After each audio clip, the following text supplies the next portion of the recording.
coming down the mountain. What's happening, audience? This is John Welbourn. I'm here with my good friend Andy Stumpf, and welcome to Talk To Me Johnnie Live. Just a little history. Talk To Me Johnnie Live came as the brain trust from Luke Summers, who's obviously offline. He might be streaming in here on occasion. We taught a seminar here not too long ago, maybe about 6 months ago, and I had about 45 minutes to get up and speak about nutrition and a few other things in recovery. And about 3.5 hours later, when I realized that I hadn't been speaking for 3.5 hours, I just started going. Luke was in the back like, what do we do? And at that point, he's like, you need an outlet to get up and speak. Getting up and talking about nutrition recovery for 45 minutes is not maximizing who you are. So we came up with this idea of Talk To Me Johnnie Live, where we would invite some of my best friends in the world to come hang out, drink some coffee, drink some water, bullshit and talk, and more importantly, answer questions from the studio audience. And Luke's gonna be hitting us and tapping them in, and just hopefully get some good dialogue and rap with Andy a little bit. And those of you guys watching who don't know who I am, I'm John Welbourn, and this is Talk To Me Johnnie Live. So John, tell 10-year NFL veteran. Oh, all the bullshit. Okay, a little history on me. I grew up here in California. Was fortunate enough to play some football, bang some weights, and went to UC Berkeley for football scholarship. Graduated and had this cool job where I got to go play in the NFL for a decade, and went and started for the Philadelphia Eagles, Kansas City Chiefs, and then my last year in New England I got hurt. Came home and had knee surgery, and that's when I got a call from the creator of CrossFit, Greg Glassman, about starting this thing called CrossFit Football. And I remember my initial reaction, and more importantly, Andy's initial reaction was, what the fuck is CrossFit Football? So I started a little strength conditioning site and seminar series for CrossFit, and out of that, I started getting hit with hundreds of questions. Everybody from, what is CrossFit Football to why the fuck is there CrossFit Football? And I started answering one by one, and I realized shortly after I answered about 50 questions that this was short-lived. I couldn't do it. So I created a website called Talk To Me Johnnie, where I started posting the questions, and I could create a backlog or a data, just a place for people to search for information. And I've answered a few hundred questions. It's become an ebook and really grown into what you see today. And here we are today. And Power Athlete was actually born out of one of those Talk To Me Johnnie questions about what would CrossFit Football look like without the CrossFit. And I wrote the Power Athlete template.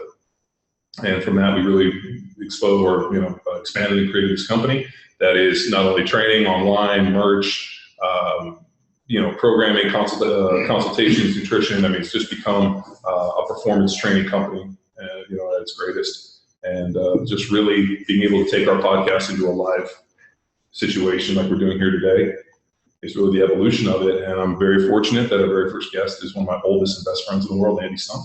You remember sitting in my house at base housing, writing out the original workouts for CrossFit Football around the little gas fireplace as your dogs were running around and my kids were climbing in the jungle gym? Yeah. So the irony of this, and we were laughing about this earlier, people periodically would be like, hey, do you know this Andy Stumpf guy? I'll be like, well, what do you know about Andy Stumpf? I mean, I've known Andy for, ages. I mean, and the irony is when I got suggested the idea of starting CrossFit Football, I drove down to Coronado, and Andy was an active SEAL at the time and living on base housing, and we're sitting out there, and I brought my pit bulls down, and they're running around chasing his kids, and we're sitting out at this gas fireplace, and we created the original workouts for CrossFit Football. And my idea was to take a periodized strength conditioning program, literally a strength template, and mix it with short metabolic conditioning workouts. Here's the secret. Before us, really nobody had done it. So that was really the first time that CrossFit had multiple workouts done in the day and actually had a strength program dropped in, which has become the norm in training for a lot of people. Everybody does their strength, they do their conditioning, and sprint, they run, and that starts looking like a complete strength conditioning program. So much more linear. Yeah, it just seems to work.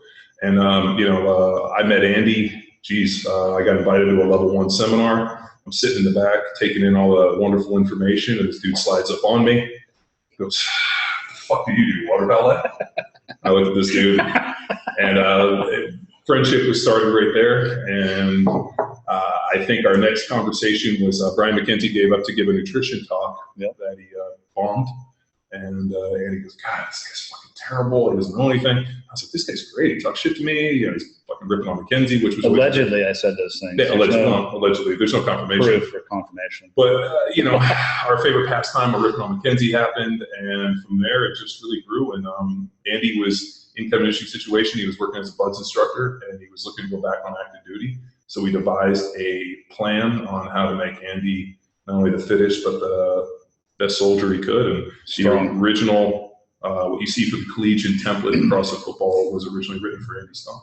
So Andy has not only been, one of my closest friends in the world, but also, been really a driving force behind CrossFit football and power athlete, and also the creator of the most infamous CrossFit workout ever invented, cow soup.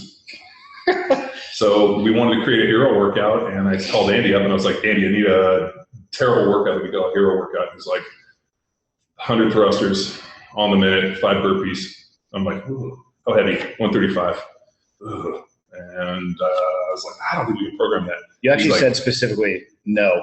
And you were like, do it, bitch. And I'm like, fuck it, let's do it. And we had to go and find somebody that the workout was worthy of. And then I got online and found that there had been a football player, or Kalsu, that had died in Vietnam, played in college, played in the NFL, left, got drafted, went and served his country, and actually died in Vietnam.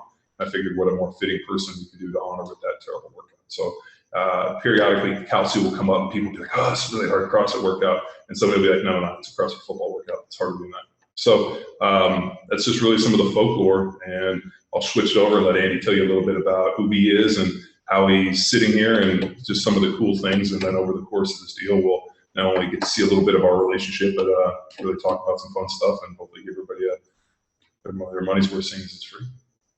I got nothing. You already did the intro. Fuck. Okay. Here's the thing about the Kalsu workout. You called me on the phone, and I was actually up here in the LA basin. We were doing some helicopter training, and I was kind of just observing the training, not participating in it. But we were like sub 5 minutes before we got on the helicopter, and you called and like, hey, I need a workout. Well, the fact that you picked up is even more amazing. Yeah. But literally, that was the first thing that came to my mind. I'm like, just do this. Like, no thought put into it whatsoever. I had no idea. That's how greatness happens. Just fucking. That workout hurts. I remember when we did it, and I remember at like 17 minutes, we're like, I don't think anybody can finish this shit. I usually give up at like 18 reps and just go do something else. I've had numerous. Let's get a little more on Andy's background. I mean, some of these guys don't know who we are. They don't know. Well, that's on them. But be humble. Well, if we really get into Andy's background, we're going to have to probably be here for the next 4 to 7 hours. I spent almost 2 decades in the military, in the SEAL teams the entire time. Born and raised in Santa Cruz, California. Super average, I would say, in every respect. Average athlete. Average performance all throughout the SEAL teams. I was surrounded by some amazing people. Got to meet amazing people along the way. About 10 years of sustained combat, and then got medically retired in 2013. And just kind of trying to figure out what life is going to throw me next. I'm a professional skydiver and base jumper, if that makes any sense. It doesn't to me, so hopefully it does to others. I spend about 30% of my time teaching military guys to jump, or guys who know how to jump, try to make them better, try to take the experience over that career and shorten other people's learning curves. Spend about 40% of my time working with other brands, doing everything from product development to. Just swallow a fly or something. I'm battling a cold. Product development and actually integration into the CrossFit world, because I worked for CrossFit for 8 years as well. And then do a little bit of public speaking here and there. Just got back from overseas doing a little bit, which I never had any architecture or design or desire to do, but I've been thrown that opportunity recently. I'm just kind of taking things as they come. No, you're not a law. You command good presence. Having gone up and done your job, obviously it gives you something to stand on. It gives confidence. And getting to speak in front of people is just confidence. You just got to do an it. Opportunity. Well, you came in when we had the symposium, yep. And I'm going to revisit some of that. We still have it actually written up on the board, and I want to erase it. If you go on the far right, you guys can't see. Yeah. Andy gave an analogy about the domino effect.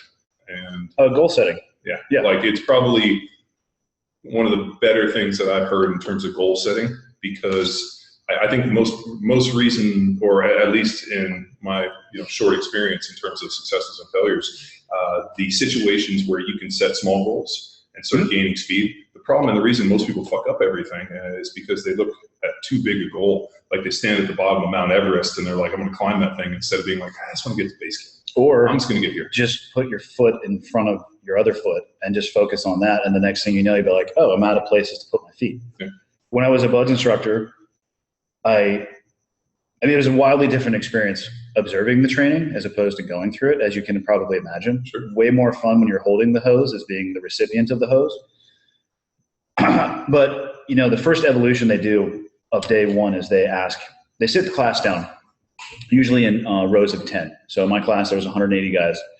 So 18 rows of 10. And they say, hey, look left and look right. Raise your hand if you're going to be here on the last day. And you can probably guess how many people raise their hand. Every single one of them. Oh. Yeah. No, yeah. Everybody raises their hand because it's their life goal. Yeah. And, sure. These dudes are, I never saw any NFL athletes come through, but I saw some high-level collegiate football players. I saw track and field dudes. I saw swimmers, triathletes. Not a lot of bodybuilder background. That just doesn't do well for moving, but high-level athletic people. So they're like chiseled out of marble. These kids are super physically competent. And then the last day of training, somewhere between 80 to 85% of the guys who had their hands up in the air, they're not there. And so when I went back as an instructor, I would talk to them and I just wanted to get a little bit of an insight into the psychology of why they gave up. And almost to a T, they said that they just couldn't do it for 6 months. If it was before Hell Week, they're like, there's no way I can be this cold for 6 months. Or if it was in Hell Week, there's no way I can be this tired for 5 more days. So it was how they approached the goal. Whereas the successful guys, or my strategy, and it was something that I borrowed from somebody else, much like that domino strategy. I'm not smart enough to come up with that. I figured you stole it from somebody. I absolutely stole that from somebody who I can't remember and give credit to. But the guy, I tried to go and see the sunset every day and not think about whether it was Monday or it was Thursday. And the next thing you know, you get a couple days off. And then in Hell Week, I mean, it's a daunting task. And I don't care who you are, that you have like a sine wave of emotion. You're going to hit a low point at some point. And if you hit that low point and you look at something like, oh, I have 6 more months of this, you're done. Sure. So at Hell Week, I would just try to get to the next time that they would feed us, which is every 6 hours. That's the one thing that they give you consistently is calories. So I would make it to a meal and then make it to another meal. And then the next thing you know, the week's over and Hell Week's done. And all of these other people you're not separated from them by physical ability. Like I'm truly an average athlete by any stretch of the imagination. Yeah. Average to maybe a little below, C- perhaps, but more balls than brain. Yeah, more balls, not a lot of brain. But it's not the physical aspect. It's the 4 inches between your ears that determine whether or not you make it through that training. And it's considered one of the hardest training pipelines in the world. And I would agree, having been through it and then having applied it to other people, I would agree. So I mean, everybody's seen the G.I. Jane documentary. It is a documentary. Yeah, so, she was in class 142. Yeah, she was the first female SEAL. Well, you know, they're going to let women go through SEAL selection. Go for it. Selection. I think it's great. I'm ecstatic for it. I think everybody should have the opportunity to go through that. I think it should be a prerequisite after you graduate high school. I would love to see this country do 2 years of mandatory service or some type of conscripted service for a small period of time. But so I get asked obviously the female question all the time. What do you think about female SEALs? And the reality is I don't care. Like, I don't look at guys that I serve with and I don't judge them on a racial basis. I don't judge them on their age. I judge them whether or not they're competent in what we do. So if it's a true gender neutral standard and a woman can meet it, rock on. Yeah. But then I want women to register for the draft too. Like, if you want to have a fair playing field, let's have a fair playing field. So it can't be, I want to introduce you people into this environment that was previously restricted because of the danger, just to say that we did it and not have to get the rest of the pie. Because that's a small slice of the pie. Like, if you want to have a gender equality, let's have gender equality. Register for the draft. Gender neutral standards that are not going to get lowered to increase the number of women that could potentially make it through. And then if they can, I don't care. I mean, if you can pick me up at 205 pounds plus, 60 to 70 pounds of gear with me or drag me, then let's go. I don't care. Well, I mean, the Israeli women have been fighting in their, in their special forces for years, and those chicks are badass. Every man will tell you that the most dangerous and vicious animal on the planet is a woman. So send it. Yeah. Like, I have no doubt that they have sharp teeth and want to kick some ass overseas. They scare the shit out of me. So I'm only imagine what they would do to other people. Oh, jeez. Dude, so I don't know how much you want to talk about it, but so when I met Andy was working with CrossFit and was also working as a buds instructor, but was actually rehabbing his injury that you had sustained over in the Middle East, and you had taken an AK round in the hip in Fallujah. Tell us a little bit. I mean, it's a pretty cool story. Is it? Is it a cool story? I thought it was a cool story. Was it exciting for you? For the mere fact, like what I really like is I like stories where there's obviously some hardship and then you get through it, and then there's like a silver lining, and I think that's a pretty interesting one in terms of talking about resilience, because I mean there's a situation where you've trained your entire life for this situation, and within a split second of all that training, some kid with a AK-47 and a lucky shot ends up getting you in the hip. Yeah, so that was in February of 2005. So I'm running the math. I was 27 at the time. We were on deployment in Iraq, and an average day overseas at that time period was sleep all day. I mean, we called it the vampire schedule. So we would sleep all day, get up maybe an hour or two before the sun went down, knock out a solid workout, maybe some chest and tries, back and buys if we were feeling it, maybe some calf raises. It's hard to say. But I mean, like to say my training, big bench. Well, there wasn't that many pools there. You know what I mean? So my training was way different back then. I didn't shift my training until after I got hurt, which is the latter part of the story. But so sleep all day, wake up. Most guys would get a workout in. Then we'd go eat dinner. And as the sun was setting, we would basically go into a conference room, and the world would come alive. And we would start to be able to select, not me, but the people that we were working for would start to be able to rack and stack the value of who we were going to go after. So they would pick one, we would go out and we would operate all night long. Sometimes we would go and get the right guy. Sometimes the person wasn't there. Sometimes we would get intelligence while we were there, which would lead you to another building. And basically we had the nighttime hours. Sometimes it would be, we would go out and it was one and done. Sometimes we'd go out and the helicopter pilots would be like, hey, we got to get back to base. The sun's coming up. But that was like your average day. This was a totally average day. I would say it was an extremely average target. I don't even remember exactly who we were looking for, but that we used vehicles instead of helicopters, and we did a little bit of not what would be considered a long distance today as far as offsetting from where we were going. I think the roads actually drove us to where we got out of the vehicles. Walked through like a dump. It's fun. It smelled good. Walked down an alley. I was walking point in my element, so I was up front. Kind of walked down an alley. We were trying to locate the person that we were going after. Went past the building that I got shot at. And when we went down this alley, I remember all of the lights were off. So it was quiet in the alley. Somebody heard us or saw us at the end of the alley. So we pursued them, went into their compound,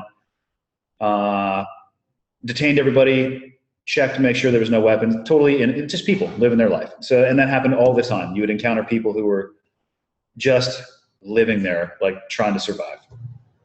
But we made some noise, and I think we shotgunned a door when we were in that compound. So we reversed our tracks, and we came back down an alley, and again, trying to locate the building that we were going for, and we came all the way down to the last building. And while we were waiting, we put a ladder up on the side of the wall. Obviously, most people haven't been to Iraq or Afghanistan. They have lots of high walls. Everywhere. 6 to 8 foot, if not 10 foot, very tall, thick mud wall. And you guys travel your own ladders? Yeah, for sure. I mean, but again, they're like not the Home Depot version. It was like carbon fiber. I think these days they're even lighter, collapsible, modular, so you can put them together. You break the load out across the group of guys. So I was like, okay, cool. I got this ladder. I'm going to climb up it and at least look into what's around me. And the lights were on at this point. There was a light on in the courtyard that was not lighting the entire courtyard. And then there was a light on in a window that was directly in front of me. And it was kind of like a U.S. house where the main door and a window is set back. And then you have the garage that kind of comes out into an L as you're looking at it. The long end of the L was the garage. But instead of being a garage, it was part of the house and it had a blacked out window. So I had a dark lit window and a blacked out window. And the decision was made that was actually the compound that we were going to go into. That was about 10 minutes later. And I had just looked at that compound for 10 minutes. I never saw a shadow. I never saw the curtain move. I was looking through my night vision goggles. I would look underneath the night vision goggles. I never saw anything. So They said that that's the building. There was a portion of the element that ran around to the other side that was going to come in from the back side of the building. So I hopped over, waited for 2 more guys to come with me, and I started making my way up to basically where the corner of the walkway would be, like straight out from the front door where you would come out and bang your left towards the garage door. And I was going to wait there, and I was going to hold security, and I was going to protect them while they put the breaching charge on the door. But I wasn't going to turn my back to the window, obviously, unless I took a look in it. So I was walking over there, doing my best impersonation of a ninja, and I was looking at the lit window, and as soon as I shifted my gaze over to look into the dark window, I heard just bop, bop, bop, bop, bop. I just started hearing gunfire go off and got hit with the first round out of the goddamn window. And I was told later by the guys who were behind me, it was a guy who was just on his knees, who picked his head up and just put an AK up, full auto, just started spraying. So it hit me in the hip from about, I don't know, 15, 17 feet away, kicked my feet out from underneath me, and I pushed off as I was falling down and slid underneath the vehicle that was in the little driveway. As the round, everybody started, for a little bit, which seemed like about 4 to 5 hours, that was the only guy shooting. The guy shooting at me, or the other guys in the courtyard. And then obviously all hell broke loose back at the window. Buddy of mine came, had to basically pull me out from around the vehicle, pull me around the corner. I was holding on to my leg, right, because all I could remember was direct pressure. He's like, move your hand, I'm going to cut your pants. Like, fuck you, I'm holding direct pressure. I was emotionally a little bit peaked out at the moment. And he cut it open, and it was just like a combination of holes because the round had nicked a piece of rebar, so it was coming apart as it hit me, so it spackled. But I thought it had gone into my hip because... Like femoral artery shit? Well, I thought it had broken a bunch of the bones because as soon as it hit me, my entire leg went numb, and I hooked myself up to a car battery. And, in all the medical training we do, they're like, you need to be very careful of like high hip wounds. You can bleed out into your quad space. It can hold so much blood. And there's a lot of stuff going up in like you break your femur. And if that interacts with the veins or the arteries, you're in trouble. Sure. So my initial honest true thoughts was I probably had about 5 minutes to live. And then when I looked down and I saw what it was just kind of seeping blood. And they drugged me outside. They gave me my gun back. And the gunfight continued inside of the compound. 8 guys ended up getting hurt on that target.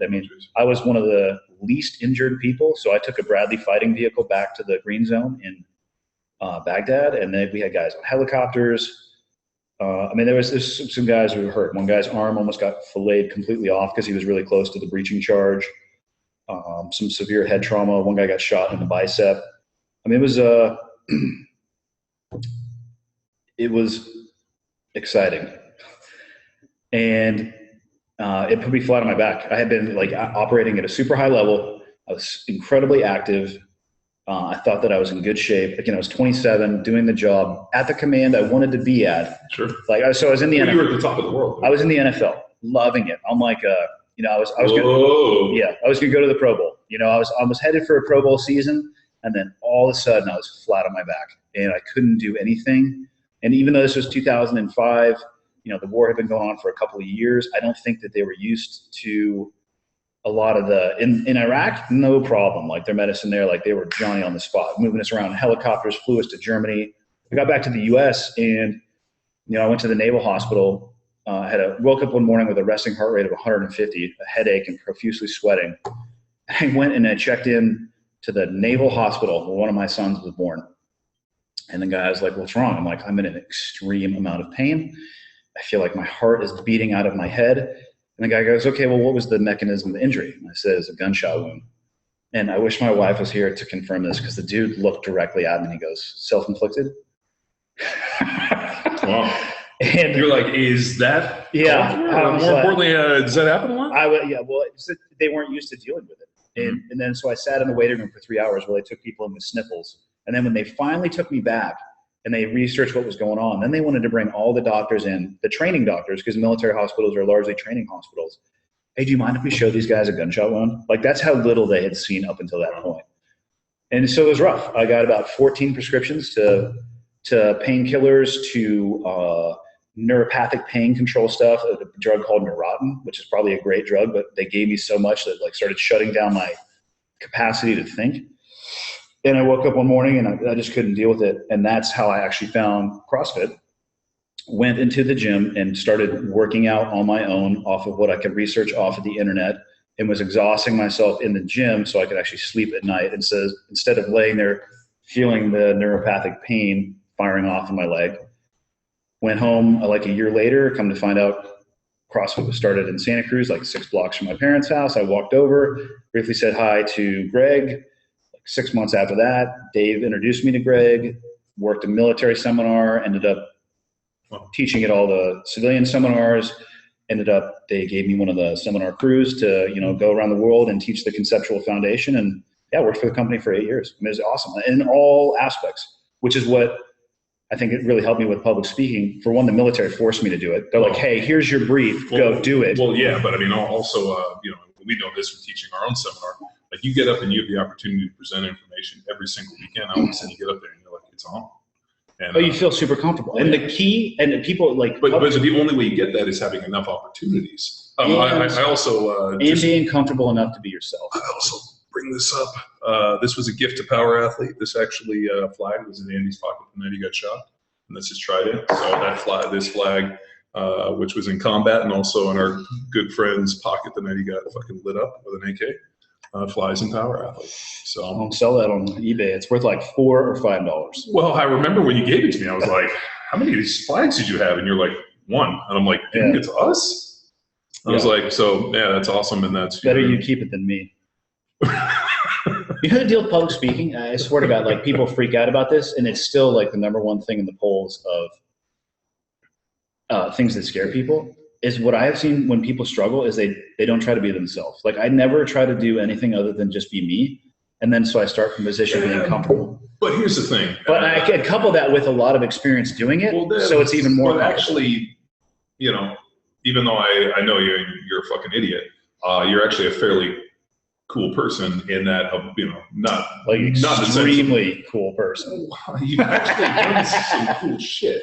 Like, I think, like, you say, like, when you're like, oh, I'm just myself, you're like, yeah, I was a, Navy SEAL, I was shot in combat, I fucking had all these dope fucking experiences, yeah, but I've done this. You know me long enough, I don't say that shit to people. I know you don't. It doesn't, yeah. But that gives you an inner confidence that when you get up and you're like, yeah, of course, and I've also heard you in other situations where people try to appear to big time you, or, this, and you're like, well, let's compare. Yeah, and I mean, the revolver's loaded. You just don't have to shoot it at everybody. No, but it's good to have it there. And I think that's where a lot of people really struggle. It's kind of like, my favorite is getting up and listening to Dr. Matt Lalonde speak. And Lalonde, with his IQ of 174, who, is socially awkward. Is that good? He gets up and he's ready to fight everybody to battle his information. And, and the guy's one of the smartest people on the planet, so he gets up there and he fights. I mean, I think what a lot of people... to get your point across, though, when you come from that place, like, everything's going to be a battle. Well, I mean, but, what we've learned on the internet is that regardless of whether or not you know what you're talking about... You just need a platform to voice your opinion. Yeah, you do. And you're going to have to argue with somebody because there's going to be some 12-year-old kid that's trolling your ass that has a fucking Google account that fucking can, Google anything. So, I mean, and there's always conflicting opinions. I mean, we run into it every day. I mean, to the point where, Rob Wolf will forward me things, and Rob's like, I can't believe I have to fight these fights every day. I'm like, well, you fucking picked it. Don't.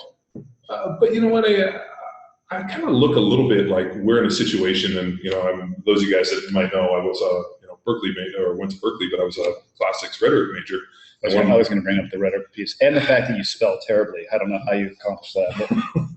Well, actually, it's not my spelling as much as it's just my complete disregard for grammar. I think you're going for speed. I get it. I put it together. I'm like, what is he trying to say? Didn't you major in rhetoric? Well, the thing which I learned about rhetoric is that the rules of grammar and English are flexible as long as you can flex them. It's kind of like in the other documentary we saw, Wanted, where the guy was able to bend the bullet. You can do that. Yeah, we tried. Yeah, you can do it. Yeah, we tried with the chef. Oh, yes, we did. I forgot about that. Yes, Wanted. That was a documentary on ballistic capabilities. It's true. Yeah. But, I was saying, as a classics major, one of my favorite books was Beowulf. And, the big thing with Beowulf, which is one of the original heroic epics, was the idea of fighting a good fight. And I think a lot of what we've done over the course of the years is this idea of providing good information and fighting a good fight. And, like, I kind of look at Power Athlete in that way, whereas you, on the other hand, are like, burn it to the fucking ground. If people aren't going to listen, I'm not going to fucking force it down. I wouldn't go that far. I wouldn't go that far. I would say I realized that even though you think it's a good fight, it's a matter of perspective, and you're never going to silence everybody. So instead of burn it to the ground, selectively pick your battles. Sure. Because that way you won't go insane. We'll be strategic. Yeah. I mean, think about how many level 1 seminars you taught. Quite a few, yeah. Quite a few. Yeah. How much pushback did you get? It would vary. It would actually. In the beginning, it was a lot. And then as time went on, because I remember when we first started teaching the CrossFit football, we got pushback, and we haven't really got much pushback anymore. Yeah, what used to be controversial becomes accepted, and then the pushback's kind of like just floats away. Well, I got up this weekend and we were in Virginia Beach, and we got up to talk about nutrition and what to eat. And I realized long ago that I don't have to convince people that eating better food quality will translate into better performance and health. I'm like, if you eat real food, you will feel better. And what's amazing is back in the day, people didn't buy into that because they believed in the fairy tale that if you have this magical balance of macronutrients, you can effectively eat dog shit, vegetable oil, and potato chips and be healthy. So we actually had kind of a question along those lines. You guys want to take it? Fucking bring it. Was it on, how many carbs are in dog shit? Is that the question? No, it's not dog shit. And we also got not on the deal, but we got a question about how I feel about John Runyon I don't know if you guys saw, John Runyon is now the head of NFL fining. He's one of my teammates who actually taught me how to play dirty. And now he's head of the NFL in terms of handing out fines and disciplinary action for any penalty in the NFL. Perfect. He knows exactly where to look. Exactly. It's like, if you want to talk to sin, don't go talk to a priest. Yeah. Right? If you want to know about fucking being dirty, you talk to John Runyon. And the best is I sent him this with the meme of Doc Holliday being like, my hypocrisy only goes so far. And he sends it back and he's like, oh, I fucking learned it all. We've been bullshitting back and forth. And he's like, dude, if you want to know about sin, go talk to a sinner. Find the NFL's fucking sharpened up and bring in people that actually know this fucking game. And I've been rapping with Runyon all day on it, and so I was pretty Players excited. Are probably I bet you they're conflicted. Because they're probably like, okay, awesome that guy's getting to do it, but then when they get called on it, they're like, God damn it. Well, no, they can't lie. I mean, Merton Hanks, and we get on there with our shell, and they would fucking give us this bullshit. But Runyon gets on there, and Runyon's going to call a spade a spade. He's going to be like, hey, there was intent there. You meant to kick the guy in the balls. And you're going to be like, I can take it from Runyon. Here's my question. All right, wait, hold on. Before we... No, let's save it for other people's questions aren't important. My questions about football are important. When does he assess the penalties? Do they watch the footage afterwards, or is it real time? What happens is during the game, you might commit a penalty and they throw a flag. Yep. Right. That penalty will be reviewed by the conduct committee, a la John Runyon, and he will decide whether or not that there was a violation to the point of issuing you a fine. Okay, so it's not real time. Right. He will also go back and watch all the games, or they have a team of people watches all the games. And they'll bring questionable things that didn't get seen that potentially could get fined. So there was one situation where all of a sudden, a week later, I get a FedEx envelope at your desk on a Wednesday morning, which means you get fined, and you open it up. And something that I hadn't even got fined, that nobody saw, I didn't think anybody saw. Yeah. All of a sudden, I got $5,000. I'm like, these motherfuckers. And so that's the deal. They go back and they're trying to chisel you for dollars. And that's really a sting. Oh. I mean, one of the worst is I got fined $10,000 in a preseason game, which technically we only played for a few $100s because you don't get paid in the preseason. Oh. So I went into the season in a negative, and I was I remember I was like, "You can't take money out of my game check." They're like, "Don't worry, we're gonna take it out of your fucking week one." God damn it! Oh, NFL problems. Big NFL problems. All right, dog shit. Dog shit. I apologize. It's not about dog shit. I apologize. Can I fit dog shit into if it fits my macros? Yes. Flexible dining with dog shit. This one is all yours. Guys, first off, CrossFit football is awesome, obviously. Thank you, Andy. 10 months into that massive strength increase. He's currently following the CrossFit football eating guide. But as CrossFit coach, I've tried the typical zone, etc. in the past. I'm gonna let you handle this. On alcohol. In the level 1 manual, Andy, the zone diet includes write the level 1 manual. And I'm currently working my way through the knowledge bombs, all power after video episodes, where Luke and Callie often talk about drinking in the early episodes because we had nothing else to talk about. There's lots of information about the detrimental effect on alcohol on nutrient consumption and health implications. I'm wondering what your view is for both high-level athletes and the average person who walks into the gym. Currently on episode 21, mother of God, those are like the worst. Well, let me just give a little history on the podcast. So originally when the podcast started, I wasn't even informed we were going to have a podcast, or maybe I wasn't, I didn't read the email. All of a sudden I see these guys tweeting about the Power Athlete fucking podcast. I send these dudes a cease and desist. And like, all of a sudden these dudes are like, I get like crickets, like, we're real sorry. And then Luke hits me up, he's like, yeah, we're doing a podcast. I'm like, you guys didn't tell me? And he's like, well, no, it was a pilot. We're going to figure out how like it goes. So we didn't even launch the first one because it was under a cease and desist. And then they came out and we had a bunch of guys. And I was actually not even a regular guest on our own podcast. And then as people started kind of fading away a little bit, I had to take a more prominent role. But what do you think about podcasting? I like it. I didn't realize the reach. Like, I think it's like it has replaced. Well, I mean, I was really excited to go on Joe Rogan's podcast with you. You didn't even take me after I got you on that thing. I was invited to go by somebody else. Well, so I introduced you to that person, and it was my suggestion, and you fucking leave me for dead. All things outside of my control. Plus, you were out of the country. It's fucking true statement, you selfish son of a bitch. But like when I drive my car, all I do is I listen to podcasts now instead of the radio. It's I had no idea the reach and the depth of knowledge in some of those things, and I found it like last December. Well, Callie, who works for us, is a podcast junkie. Yeah. And so she listens, like, she doesn't have a TV. She doesn't listen to the radio. I don't think she showers. I think she just listens to podcasts and just lets these like soothing words clean her. And so she talked to me about the power of the podcast.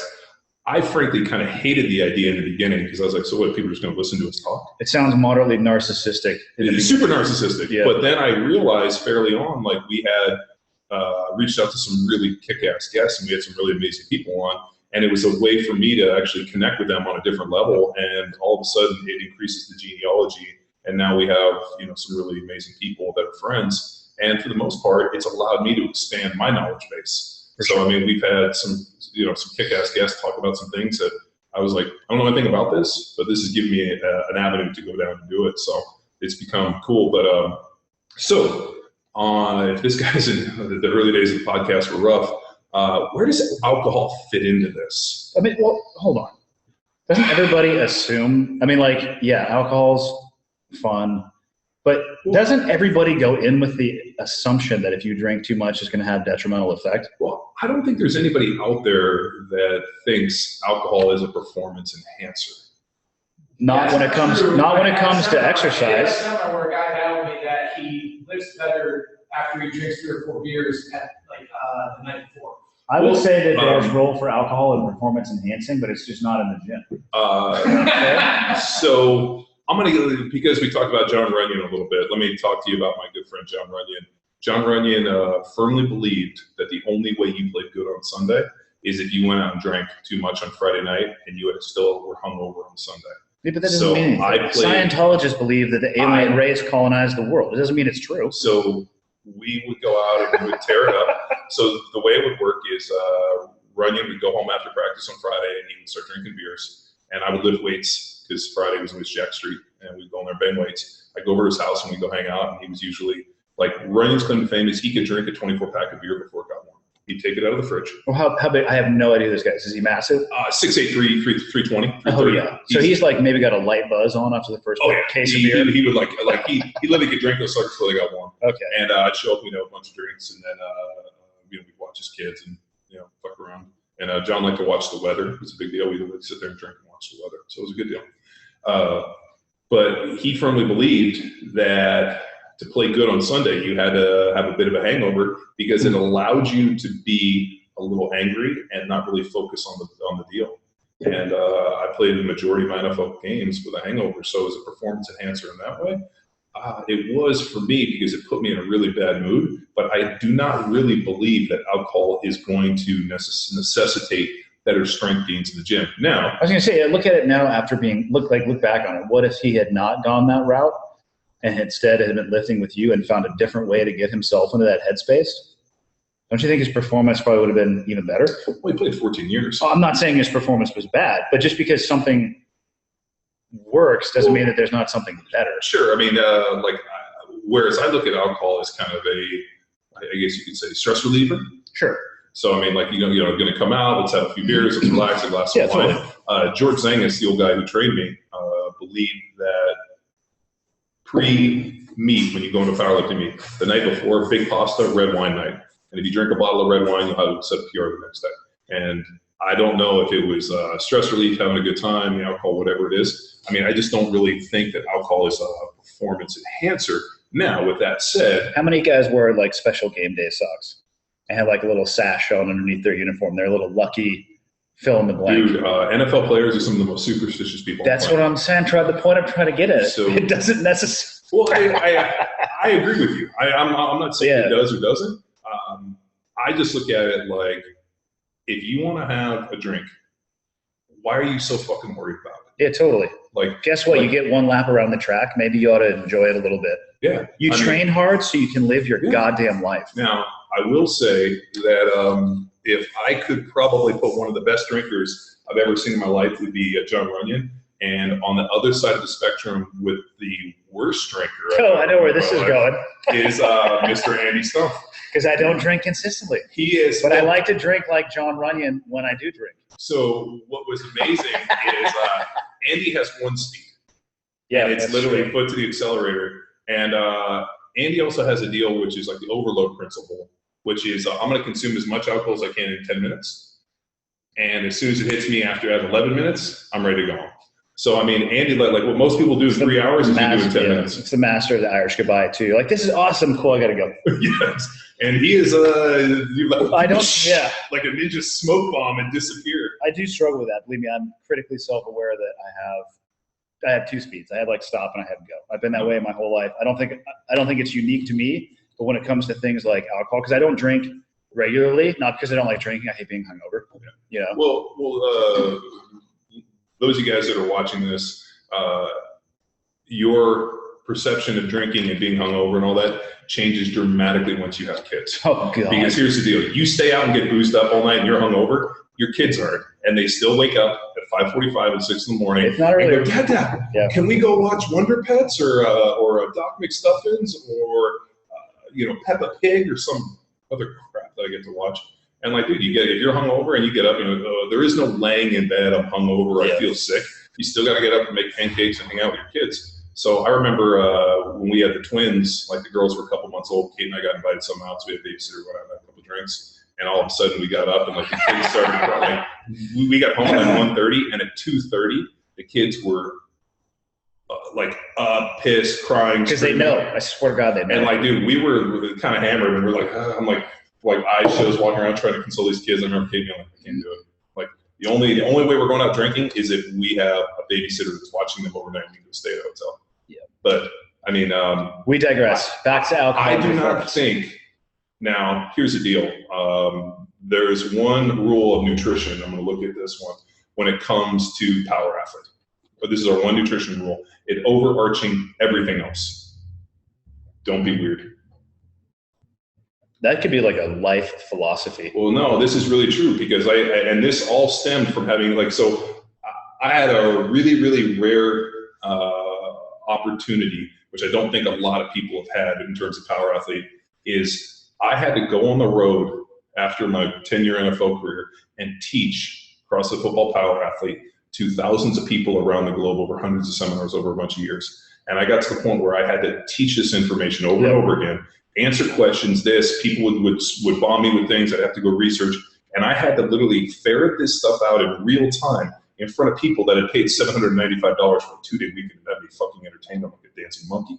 And this information came to the point where we just created this wheelhouse where like, this is where we stay, this is what we do, this is what we know. And anytime we get outside of it, we fucking chop it off. And, what I realized is, people would get so stuck in the minutia of nutrition. Like, what? Is it 12 almonds or 13 almonds or this? Or they do that before they look at the bigger picture. They go super micro instead of taking an objective look at the macro. People be like, ask me a question, I work out and I have a protein shake. Is it better to eat my next meal within 90 minutes or 60 minutes? And I was like, what can you do? And they're like, well, what do you mean? I'm like, well, can you eat it at 90 or 60 minutes? You got to get home. Well, it doesn't matter. I'm like, well, eat it at 60 minutes. Well, what if I'm still full from the protein shake? Then eat it at 90 minutes. Well, which one's better? And I'm like, well, what are you eating? Which one's better on Thursday? Yeah. What about Saturday because the sun's out? It was this fucking minutia that people were getting stuck in. And I was like, and I remember like listening to this guy, and actually it was a seminar about Balboa. This dude showed up to the seminar, and he didn't wear shoes. I'm pretty sure he had like made his own clothes, and he was obsessed with this idea of training, and he was trying to like hybrid like functional movements with like some I mean, the guy was all over the fucking place, but he was eating a diet of raw food, so he wasn't cooking his food. I've heard of that, yeah. So he was consuming this this elixir of raw eggs, cocoa, raw milk, and I think he was like raw meat like mixed up in this thing. This guy was drinking this, and he's like, "Oh, this stuff's great." And I'm like, "Well, how's it? You know, how's it playing out?" He's like, "Oh, I feel fucking great." And he's like, "Well, you know," I'm like, "Well, you know, how your lifts?" And it's like, you know, he fucking back squatted like 205 pounds, and I was like looking at this guy. He's like, "Oh, I feel great." I'm like, "Well, you know, your body fat's probably about 25%. You were one of the worst movers we had, and you stink like fucking death." And the guy was like, he was so upset. And I'm like, dude, you're consuming like 36 raw eggs a day. Like, have you ever been checked to see if you have a food allergy? You're fucking eating raw meat. Oh God, can you imagine if you did, undiagnosed? Dude, he did. He had so much like cortisol inflammation around his gut. Like he was so lunchy looking. That's actually where I coined the term lunchy. Like lunchy when you squeeze somebody's arm and they're like, yeah, I'm with their fingers stay and they just look lunchy. Yeah, so, lobster ankles after a long flight. Yeah, the lunchy look. And I remember telling him, here's the deal, man. One thing I want you to do is just don't be weird. If you feel yourself going to a weird place, take a step back and try to stay out of weird land. And that became one of the overarching talks at our nutrition seminar, because people would start to tweak out. They'd be like, well, you know, like what if I take 10 grams of creatine? Is it better? I'm like, well, are you taking creatine? Great. Is it 5, 10 grams? Okay, we'll experiment with both. See which one you like the better. And people would just literally take it to this granular level. And I remember just being like, don't be weird. If somebody goes out and you're at your buddy's house and he offers you a beer, and this actually happened, we were actually teaching a seminar and there was a level 1 that same weekend. And as we were walking out of the restaurant, the level 1 crew walked into the restaurant, and Dave Castro said, hey, why don't you come sit with us and have dinner? So we went in and we sat with the level 1 crew, and they invited us out the next night. And so we show up to this like huge party that these people would have. I mean, level 1's in town, they're having this great bash, and a bunch of the trainers weren't drinking because they were in a challenge, 30-day paleo challenge, no alcohol.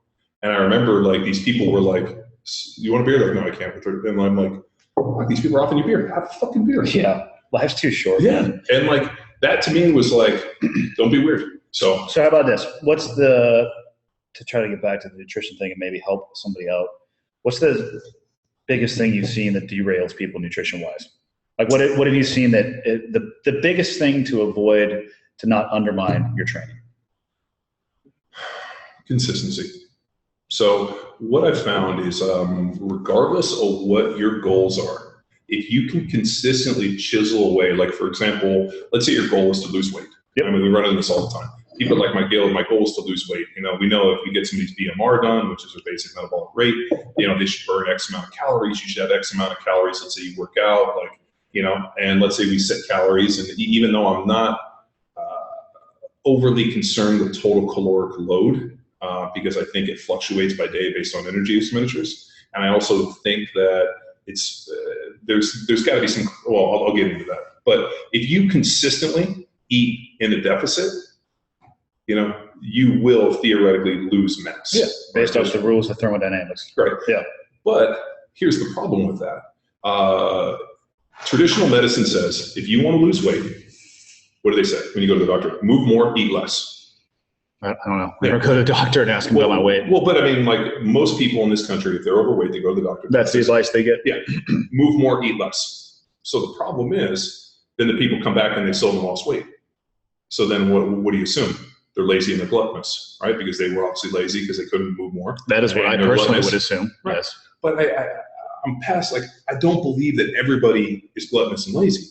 But what I truly believe is that people go in cycles. So what they do is like, hey, I'm going to eat at a caloric deficit, and the body's smart.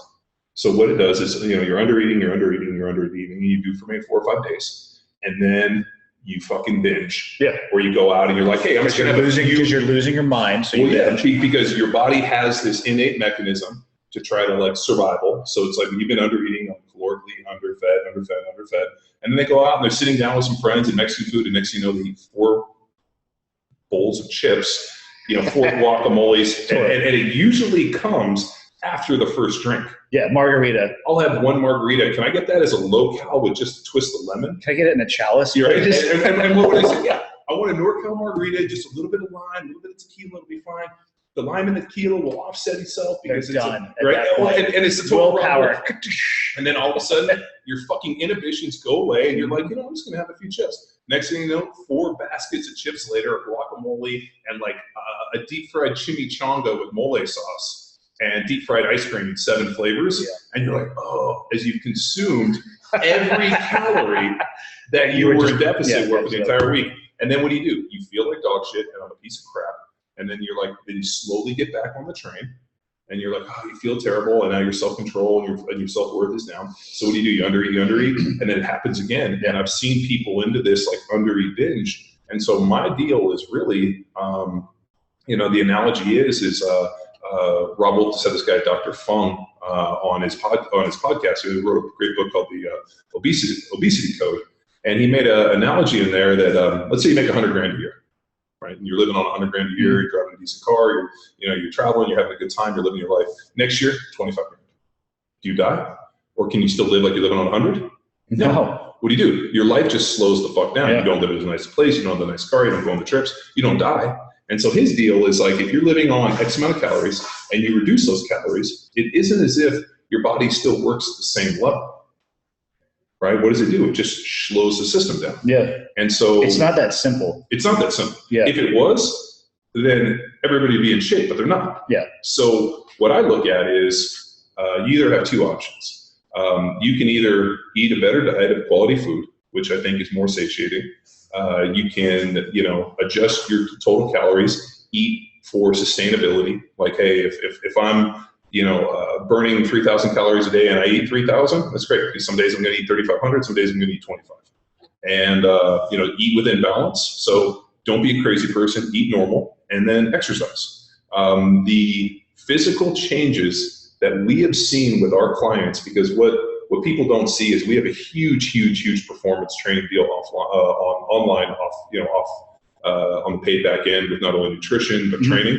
The difference in physical stature, let's say just your physique, transformation between training 3 hours, 4 hours, and then when you get up to 6 hours. And I first heard from John Berardi, who's a doctor, PhD, who's got a great site for precision nutrition. I've always been a fan of his, and I think he's got some really heady stuff. He made a point about the difference in people's physiques between like how many hours they exercise.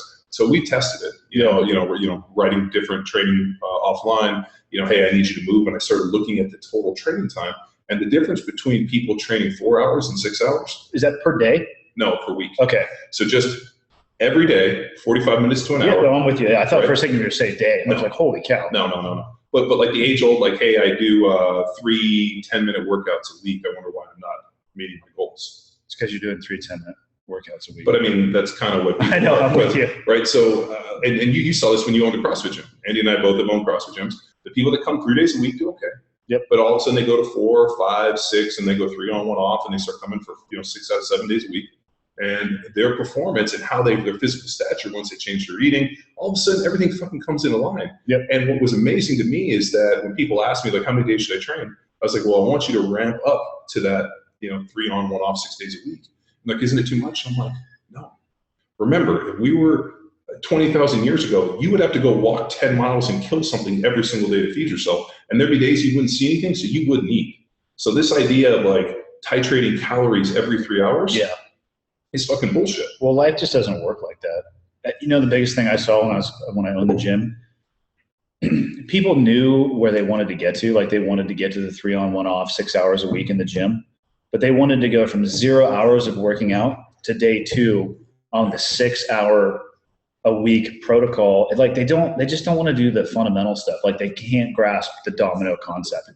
which in a nutshell is small things, small things with kinetic energy can add up over time. But even here's the other problem.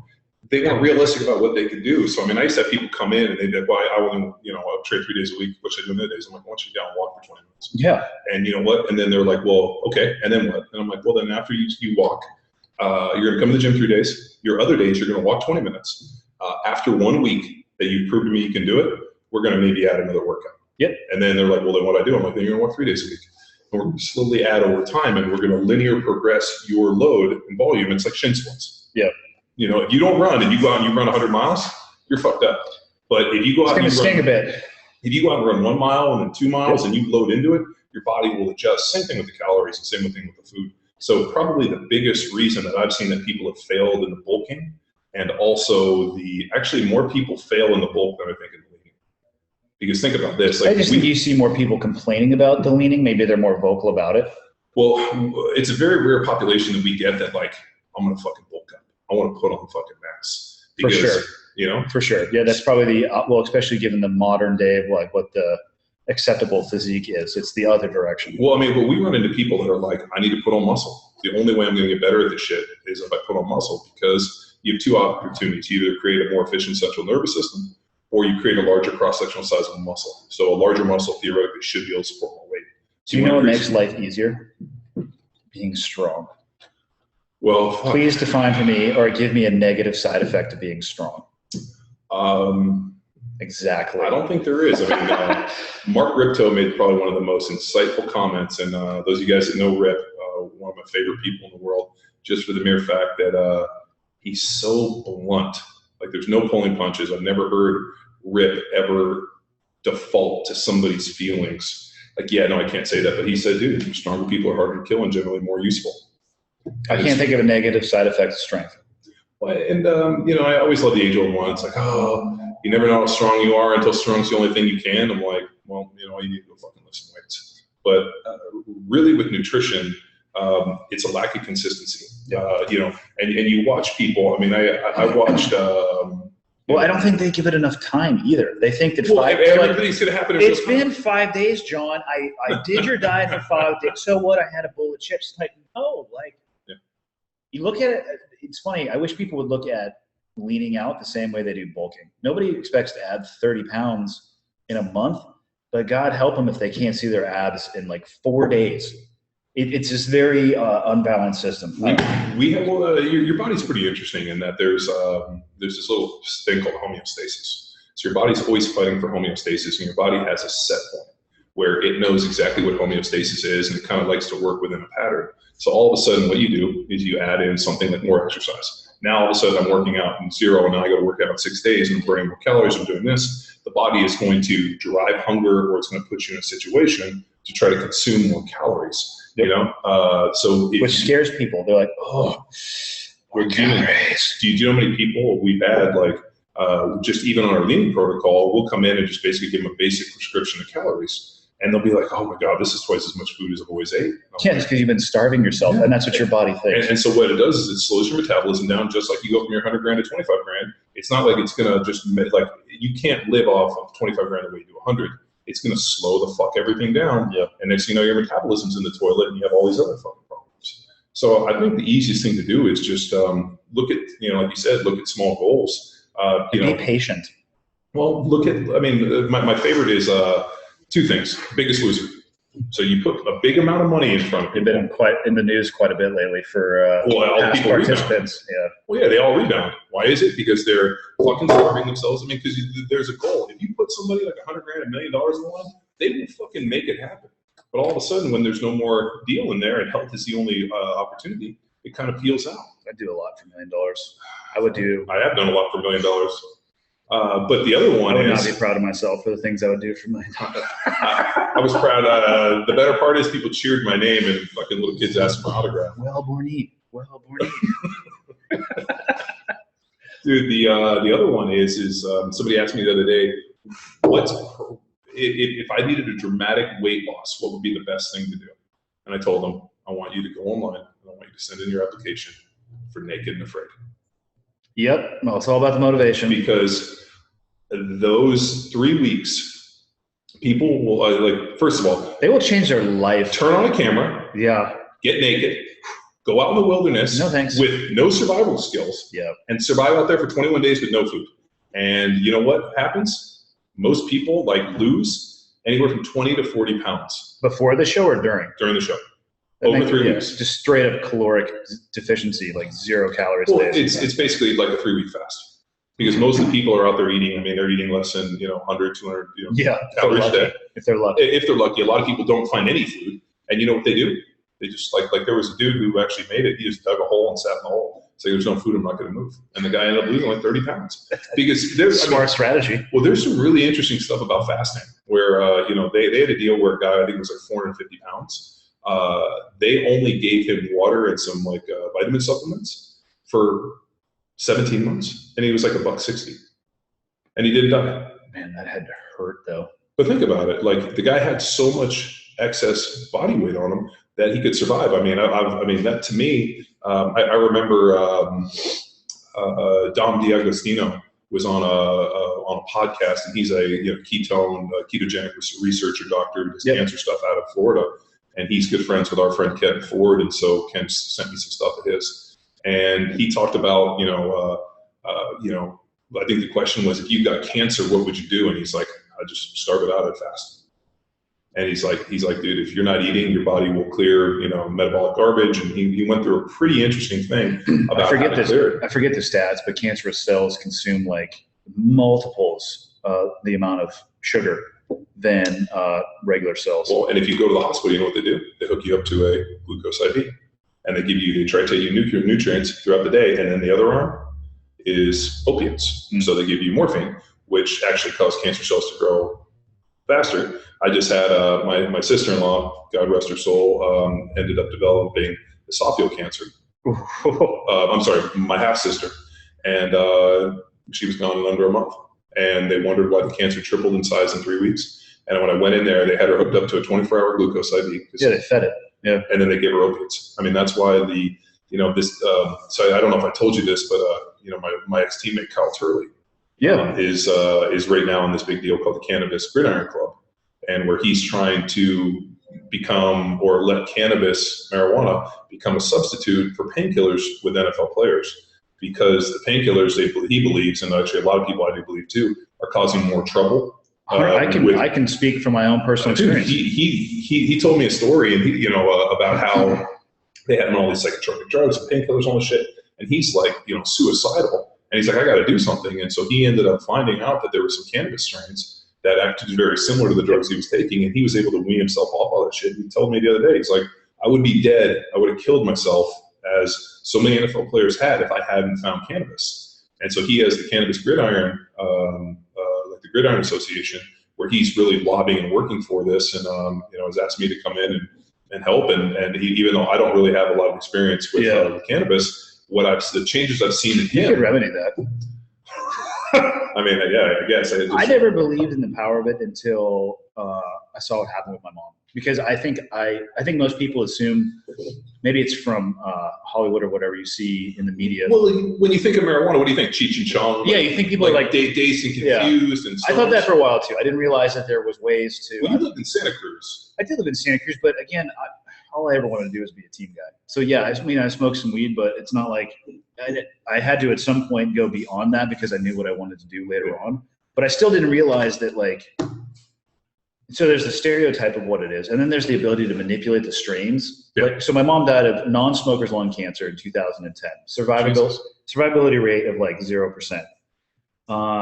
And I watched her, I missed the large majority of it because I was on deployment. But when I came home, she had basically refused the chemo because it was going to kill her faster than the cancer was. But that still left her nauseous, in a ton of pain. And they're like, here's the offerings from the hospital. Like, oh yeah, just swallow. Here's a little bit of this. We'll give you some of that. And then there's my dad doing research on some edible stuff. And she had an appetite. Yeah. She was pain-free. It's like, what in the fuck are we doing as a society where it's and it was so educational for me to actually see it, because now it's completely changed the way I feel about it. So I'm 100% the same boat with you. My aunt passed away. She had lymphoma, and she's up in Canada, and they were offering her cannabis, and she didn't want to take it because that was what those dirty hippies Yeah, do. the stereotype. Yeah. And so, and like I'm like thinking to myself, I'm like, so you're going to take all these prescription painkillers and drugs and try to manage this thing, and and the same thing with my half sister who passed away so suddenly. It was there has to be something better. And then when Kyle hit me up about what he was doing, I mean, his tale is pretty heroic. Here he was, on 14 different psychotropic drugs, painkillers, all these different things, and he doesn't take any of them now. And he was able to find different strains of marijuana that actually helped him with his deal. And he's asking me, and I was like, dude, I'm totally cool with it. I'm like, any misconceptions or any thoughts I have on it are completely erased for the mere fact that, like, what necessary evil do you want? Is this the evil or is this the evil? Yeah, because this evil is fucking people up. You're taking meds to counteract the effect of the meds that you're taking. And then you can't shit, so then they got to give you those and meds. You can't get off of them because it's changing chemistry. Yeah, like it. Well, I mean, we, our good friend Uncle Huey, periodically he's on a couple, different, drugs, and like all of a sudden he'll like kind of spin out a little bit. I'm like, what's up? He's like, oh, the meds are wrong. I got to get I got to like fix the meds. And he'll like, go back to the doctor, they kind of change it, and he feels a little bit better. And I'm thinking to myself, I'm like, this is fucking Russian roulette. These doctors don't know what the fuck they're doing. No. There's zero. It's a practice, not a science. Yeah. It's the medical They're like, why don't we try this one? So, yeah, I was the recipient of that too. And they're like, perhaps this anti-seizure medicine will work. I'm like, well, what if it doesn't? Well, we'll try something else. Yeah, we'll give you something else. It's the shotgun approach. I mean, when we were in the NFL, I didn't know this, but at the time, there's something called Toradol. I don't know if you know what Toradol is. It's an injectable anti-inflammatory. Yeah. And we used to call it vitamin T because when you got the Toradol, all of a sudden, about 5 minutes later, all the swelling was gone. I could make fists. I felt you're back in the game, coach. Put me in. It was literally like, man, is it controlled substance? Outside the confines of an NFL locker room. Yeah, but in the NFL locker room, like you would watch guys get in line, and the doctor would hit it, and then he'd put a little Band-Aid over your butt. And I remember being in the shower and being like, everybody's got the same Band-Aid on their ass. So, I mean, everybody got it. Why are you looking at dude's asses in the shower? Jesus, man. Well, I mean, we don't have to share everything. People are watching. Pale, white-skinned Band-Aids on a bunch of black dudes is pretty noticeable. And no, dude, like chinning up. So, well, yeah, you don't make eye contact. That's like part of the rules. But so we would go in and get these Toradol shots, and I would wait as long as I could to get the Toradol shot. There were dudes getting them in preseason. Oh, wow. And my deal was like, I'm going to wait until I really fucking need this stuff. And towards the end of the season, when you get fucked up, you mess yourself up. They give you the Toradol shot. And part of the reason why I would wait so long was that you felt great during the game. And I would still feel pretty good on Monday because I would be able to go in and train and bang weights. Tuesday, fucking mess. Really? I would come in and lift weights, and I would train, and dude, Wednesday I felt so bad. And then Wednesday I'd start to feel better by Friday. Go in, have a little walkthrough on Saturday and go play. But shit, a bunch of stuff just came out that like Toradol is like, one of like the big warnings is like may cause severe brain problems, cause trauma. So, that was never given to us. I mean, it's just, and then the host of painkillers. And I had a pretty good talk with Dr. Peter Tia, who's fucking another law and smart guy. And I asked him what he thought about opiates in terms of, chronic and both acute, brain injuries, repeated head strikes in this. And, would that be maybe a possibility that it's causing more problems than this? And he's like, I'm sure there's research out there. And he kind of pushed me down that road a little bit of being able to look at it. But I mean, a lot of the problems that are really plaguing ex-NFL players actually plague a lot of the SEALs. And a lot of those guys too. Traumatic brain injury is just that. The brain doesn't discriminate against the mechanism. Well, I mean, dude, when we were out at Mid-South and they set off that breaching charge while I was standing there, and that was about a quarter of what it is, dude, that shit rang my bell for about 30 minutes. I can't even imagine being able to sit behind all those breaching charges. There's nothing like being a ninja and going up to a door and you're just like setting this massive breaching charge. You're like, big old titties! Oh, and then you're getting it, like you're playing it out, and you're going to go to your little hiding spot, and you turn around. And somebody blows it. And all the hiding spots are taken. And you're just like, Mother Nature's going to piss her pants. Mother of God. And you just get into a ball, and you're like, yeah, go ahead. And you just sit up. I'm good, coach. Put me back. It hurts so bad. Dude, that's but yeah, man, I mean, how we go. We were talking about nutrition, and then we went down into question. All right, so you had a pretty solid train of thought on why people feel bulk. So I guess we were kind of getting going. You want to go to the other side of the coin? Between lean and bulking, and I guess I can kind of contribute to this because Callie was on lean, and I thought she was just whining, where I was on the bulk, and it was a real fight because there's sometimes no more fucking room, and you have to like talk yourself into eating to the point of almost barfing on those days. Luke's problem, and Luke, and this is those of you guys don't know, the way Jack Street came about in terms of the program and the bulking and the leaning came out is we had this friendly bet in the office where that's how all great things start. I wrote a program. It was 22 weeks. The only reason it was 22 weeks was that from the day we started to the day we finished was my birthday, so we went 22 weeks. And we wrote a bulking protocol, we wrote a leaning protocol, and then I selected a keto protocol. So that's in what you guys see. Yep. And so we start these things, and we all do the same training program. The only difference was in nutrition. Luke, Tex, and Bobby were, they had to gain 10% of their body weight. Callie and I had to lose 10% of our body weight. Okay. And then at the end. I remember the pictures from the end of this. Yeah. Yeah. And he's like, Jesus Christ. That's not human. Yeah. So, so we go into this whole deal, and I was trying to help Luke along, but I didn't really give him all the secrets he needed to be successful. Because I didn't want him to do it. And I also sent him on a lot of long distance seminars. But so the real story is John up and set me up. He's like, yeah, just keep eating. I'm like, dude, I feel really full and I can get really big. He's like, yeah, it's a bulking protocol. Oh, by the way, you're on a 30-hour flight to South Africa. Where I basically went in like a diabetic state because I was sitting on my ass for 30 fucking hours. Well, Luke, the true thing for me when I needed to put on body weight, it was actually I would make a massive protein shake. It was like protein shake, peanut butter. It was like this fucking kitchen sink. And I would put it by my bed and I would set an alarm clock. And at 2 a.m., I would get up and I would pound this thing and immediately go back to sleep. And that to me was probably one of the best tricks I had for putting on size. And I remember Dr. Deepa Swal gave me that. He's like, I want you to make this god-awful shake. He goes, and he went through the whole thing. And then you got to drink it. And then he's like, here's the thing. And I was like, well, what if I don't wake up? He's like, better wake up. He said, no, you're going to drink when you first wake up. So go to the other side, leaning. What's the best advice you can give somebody who wants to lean out? Since we talked about bulking. The best advice I've seen for leaning is, one is you have to have a scale. And two, you have to have both a body weight scale for you to weigh yourself, and you should have a scale to measure food. Because the problem is most people have no fucking concept of how much they're eating. Sure. They're like, that's 4 ounces. And you're like, it's 14. 14 ounces. Yeah. So, and then just basically having a little bit I firmly believe if you can manage a spreadsheet, you can lean out. And I got that one from Tom Furman who fucking made that point. And I was like, it's true. So you say that you avoid calorie deficit. So you're putting people on a leading protocol to structure when they eat. What I like to do is structure the food. And then, instead, and I'm really not a fan of pulling out calories. I rather turn up energy expenditure. So like, for example, let's say you're training,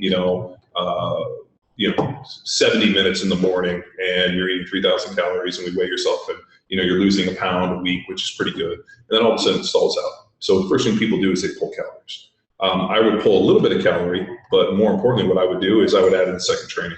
I'd be like, hey, I want you to get on the bike. I want you to do 30 minutes and just do some aerobic work just to burn some calories. Twist some knobs around. Yeah, just to get in a caloric deficit. And then once that starts to work, then we might have to look at some other stuff. One that I worked really well for me is I would go get in the infrared sauna. And I would go sit in the sauna for like 20 or 30 minutes. And that was really good.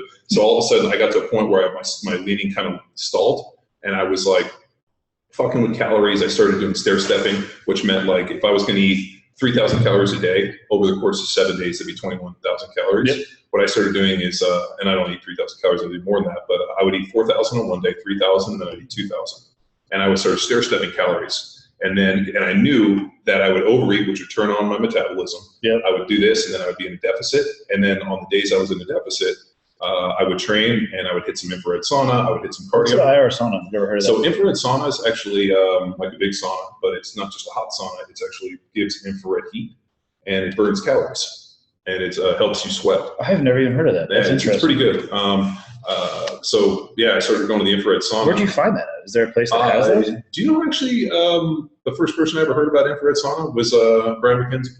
He had one, and he was doing some infrared sauna, and he said it was good for recovery, and it was good for the body. And I literally found a place and would go to this. There's almost like what looks like a tanning salon, but it's just a bunch of infrared saunas not far from my house. And it's like $20, and I go in there and sit in there for half an hour and return emails. What do you think about the other side of that, the cryo stuff?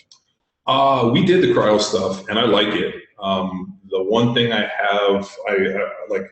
So Tom Anklin and I had a good conversation about it, because you're in there for about 3 minutes. Yeah, like maximum, right? Yeah, maximum 3 minutes.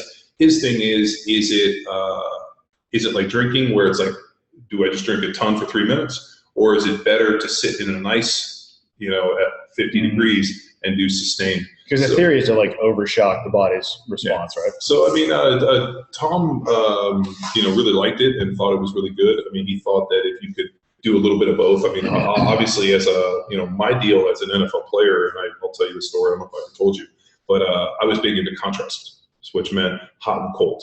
Yeah, no, I've done those. They suck. So especially if you start cold. So the where I got this from was Sean Landetta, aka the Boss, and and the reason that I pop my collar when I call him the Boss is Sean Landetta was a punter in the NFL for like 20 plus years. He played for Bill Parcells and the Giants when they won the Super Bowls. And so Steve Weatherford told me that he doesn't like to be called an NFL player. He's a punter. Is that common? Who? Weatherford. We can get on him in a little bit. No, he just was like, I'm not an NFL player. I'm a punter. No, Steve. Well, he's also, right. He's actually one of the only guys I've ever seen wear a salmon suit. He pulls it. It was more like a teal. And no, it was salmon. He was rocking a salmon suit, like legitimate pink salmon. And I looked at him and I was like, "Are you wearing a salmon suit?" He's like, "Yeah, I make it look good." I mean, he's in fucking great shape, so he can wear the fuck he wants. He's a wildly entertaining individual. Sorry to derail your story. Well, he is. My only gripe with Steve is he is so OCD and incredibly so, and ADHD with this thing that it's almost next to impossible to have a conversation with him. Yeah. Because he, like, the whole time I'm talking to him, he's tweeting, he's Instagramming, he's Snapchatting. He did like 7 things of media within like 3 seconds. And then like I was like literally just trying to have a normal conversation. He was like, blah, and then he ran away. And he was like, I'm like, dude, turn your fucking phone off. His social media game is strong. Dude, it's unreal. Yeah. I've never seen anybody with a fucking stronger social media game. And the guy's everywhere. Yeah. He's like American Express, everywhere you want to be. I mean, the guy's a fucking madman. But and he rocks a salmon suit. And frankly, I'm a little jealous. I want a salmon suit. We should go get those. What color would be better? How could we need to be 1% better than him? Would it be a salmon suit with like a nice little bedazzled tie? I was thinking more like, because he was pink salmon. I'm thinking like we go like Coho red salmon. All right. Like real dark red salmon. All right. I'm in. Well, then you need to get like a white pair of shoes, and then I'll get a white suit and a salmon pair of shoes. It won't be like ebony and ivory. I think it's a good deal. I'm excited. I mean, I don't care. I'll do it. Well, and the other one is Weatherford was rocking a real like short coat, and I mean his suit was so tight. I mean, like it was unbelievable. Like I would have blown the pants out of that sucker. But he somehow, I mean, he must have had some stretch in it, maybe a little bit of spandex. A little 4-way stretch, hidden material in there. It's like these jeans I'm wearing. Yep. I've blown out too many pairs of jeans. I'm like, those jeans got spandex in them. I need them. There you go. Nice. But what the fuck were we talking about, Luke? The IR, the cryotherapy. Okay. So the boss. So leading. Okay. People fail on leaning and bulking, and I think we could just say like consistency. When you get overwhelmed, making drastic changes. Well, here's the thing too. Is everybody is going to stall out. So like if you're trying to bulk, you're trying to lean, no matter what it is, all of a sudden everything's going to be going great, and then it's all of a sudden not going to be great. And when that happens, you have to either change something. You either have to adjust your macros, you either have to adjust your total calorie intake, either you got to up and take it down, or you're going to have to increase work, or you're going to have to do something like, just some boring low endurance cardio, or even you have to jump in an infrared sauna. You have to hit the knobs, man. You got to play the knobs. Yeah, and that's all it is. It's like, tuning in the EQ to figure out which works best. No more food questions. Let's talk about cool stuff we do with training, not just training itself. Let's talk about okay, let me just take one more. No, did you just hear what I said? No. Okay, it's fine. And then this is the end. All right, Manuel wants to know your thoughts on finding out your BMR. Because on the podcast you talked about how you found it. Was it useful? And where did he find it? And who do you ask to go find this? All right, so you can go online and find something called, I think it's the Harris-Benedict equation. Yeah, you asked about that. Which equation's pretty close based off your testing? No. So the Harris-Benedict equation is something online where you can figure out your BMR. So I had the Harris-Benedict equation, and I looked at how many calories it has, and then there's a deal that you can go to, and there's different places, and what they do is they hook you up to a machine. What's BMR for people who don't know? Basal metabolic rate. That is the metabolic. amount of calories your body burns at rest. Assuming you just laid in bed all day, that's your minimum calorie burn. So there's a machine that you can go, and what it does is it monitors your breathing. And based on that, and you breathe into this tube, it takes 12 minutes, and it'll spit you out a number, which is based on, I don't know how it works, but I know that based on Wizardry? Yeah, wizardry. There's a little gnome in there who gives it to you, but it spits out a readout, and it gives you your basal metabolic rate. And so the Harris-Benedict, for me, was off by almost 1,200 calories. So when I was, so the first time it had been shown to me is I was got some I got some nutrition stuff done when I was playing the NFL, and the nutrition guy I went to was like, "Hey, have you ever had this done?" I'm like, "No." He's like, "Do you even know what it is?" I'm like, "Not really." And so he hooks me up, and he goes, "Any bets on what you think you are?" I'm like, I couldn't tell you. He's like, "I don't know either," because I've never really tested anybody as big as you. And so he goes, and he did the equation for me, and it was like right around like 2,800 calories. That's if you did nothing. Nothing all day. Holy cow. So then I go through the breathing deal, 12 minutes, I'm at 4,400 calories a day was how much I was burning at rest. So I was eating 6,000 or 7,000 calories a day just to maintain my body weight with training. Dude, that's a fucking lot of high volume. So dude, you remember back in the day when I was training, how you're like, stop fucking eating. Well, because I was obviously trying to compete and beat you at everything. Oh, yeah, I can't fit that much food in. I remember Andy knew me when I was still playing the NFL, and he's like, dude, stop fucking eating. I'm like, I can't. It was mind-boggling, right? Yeah. To take a term from Blades of Glory, the amount of food you would consume. I've never seen anything like it. What's amazing is the more food I consumed, the leaner I got. Yeah, that fucking made no sense to me. That threw me for a loop, for sure. And so then, okay, so basic metabolic rate. So you can go online and you can find some testing places. There's one here in Orange County that you go to, and they'll give you a readout. But the problem is that when you look at the Harris-Benedict equation, it's for a general population. So they're really not assuming that you're, at least for me, a 6'5", 280-pound athlete. It's like when you get on a BMI scale or whatever, they're like, "Oh, you're obese." So yeah, I don't think so, but well, yeah. I mean, like my BMI, I think is like 29, which puts me on the obese. And when I went to the doctor, and he's like, "Wait a minute, you were, X amount." I mean, it just doesn't work because it's all based on hip to height ratio. So, do I think it's valuable? Yes. And one of the easiest ways we've ever found. I mean, I know when I talked to Doc Inklet on about it one time, he's like, "Just eat your BMR and let the exercise be your deficit." Yeah, and that's always worked pretty well. Yeah, don't put yourself into caloric deficiency. Just tweak the knob and increase the fire. Is weigh yourself. So don't weigh yourself twice a week and see how it is, and I mean just kind of start making tweaks. So it's like good look. Yeah, I think it's all. Okay. What else you got? You want another one? Not nutrition based. All right, so not nutrition based. God damn it! All right, so here we go. This one's about nutrition. No, I'm just kidding. So our boy Andrew says, what are your thoughts on training partners, gym atmosphere, their effects on performance, right? And this kind of goes with Zach. Zach also wants to ask a question on training partners. He does. He basically says he trains alone, but he's consistent with jack street, he's solid with nutrition, but he's feeling like his improvement is too slow, which is a shocker. Everyone feels that way. But it'll be another year in the training before he can squat double body weight. He's hoping to use form collar, give an objective measure on his performance, push it harder rather than going by feel. Work and kids make training away from home and other people's schedules problematic. I often wonder how much stronger I could be with a few good training partners. Where was the question? Never. I'm just going to balance it with this. Never underestimate the value of a training partner. Yeah. And also never underestimate the fucking devalue that a training partner can add to your deal. There's been situations where we've had numerous individuals that we've trained with that have made me better. Case in point, if you're training with somebody that's a fucking go hard and they're ready to get after it, you'll go hard and you'll get after it. Then you go hard. But the problem is if you have somebody in who's like fucking Eeyore, where they show up and they kick a can across the parking lot and they don't want to fucking be here, nothing will fucking suck the life out of you more than Eeyore. So, I mean, there's been situations where I've had the Go Hard and I've had the Eeyore. And I think in terms of consistency, and I really like training partners. I think it's they're great to have if they're great people. Yep.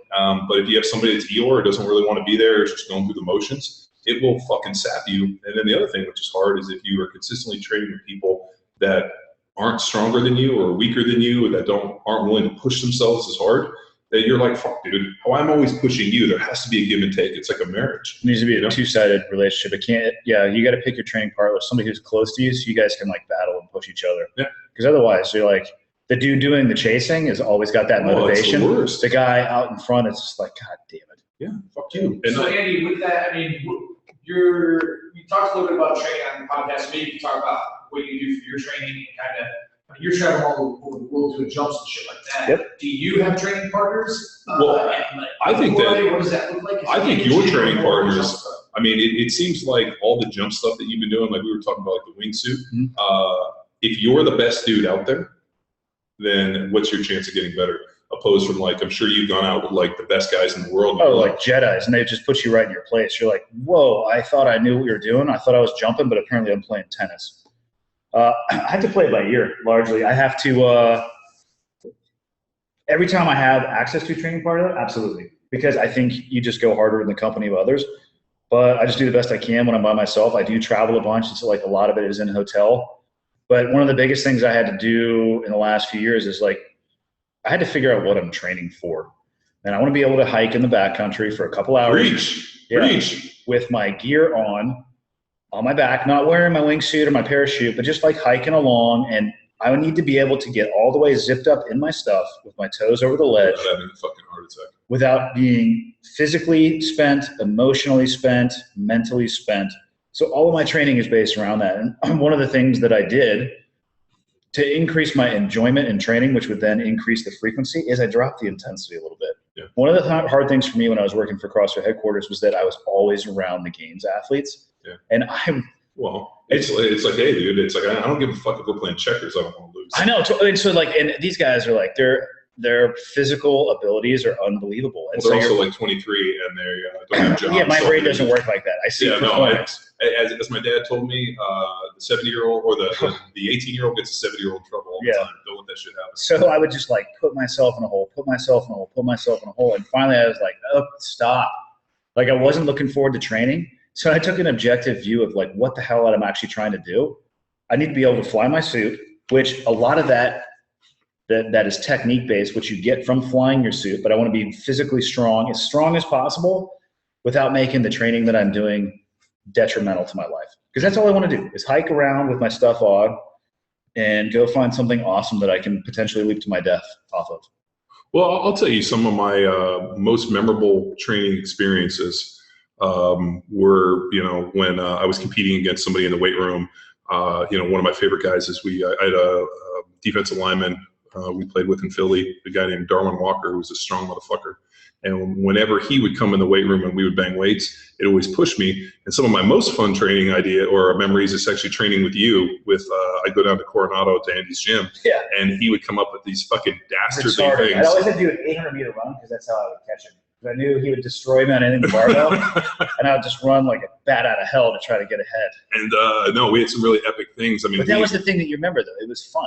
Yeah. Like, not this, I can't do it anymore. Like, I don't know. I'm just at a point in my life where I cannot put myself in super painful situations willingly, like every day. I can do it selectively. I do remember a CrossFit workout we did where Allison NYC destroyed us. She wiped the floor with me. Yeah, and me too. Yeah, she killed us in handstand push-ups. I mean, Andy and I were like on 3 handstand push-ups, and she's like, time! We're like, this broad did like 100 handstand push-ups. Crushed me. Yeah, I've never been the same. I didn't see her do any of them, but she screamed time. So all I know is Lisa Lugo was standing there coaching us in a massive pair of Chanel glasses and a belt buckle that looked like she had just fucking got off the set of Rhinestone Cowboy. I don't even know what Rhinestone Cowboy is. It was all fucking rhinestones. Remember? I was like, what the fuck is this broad with these like massive Gucci fucking glasses? In my mind, Luke, it starts with what are you training for? And then let's just take a dose of reality. Like, the guy is super fired up to get his double body weight back squat. Like, why?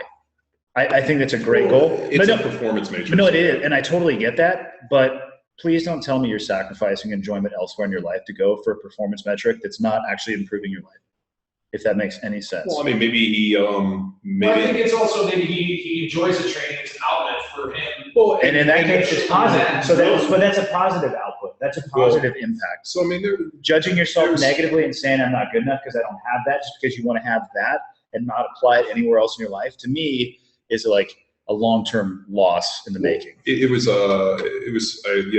saw Uncle Dave this weekend, and we were rapping a little bit about just training stuff. And he made a funny comment to me. He goes, "Man," he goes, "I've never seen you as slimmed down and as in as good shape as you were as when we went to Mid-South." And I was like, "Really?"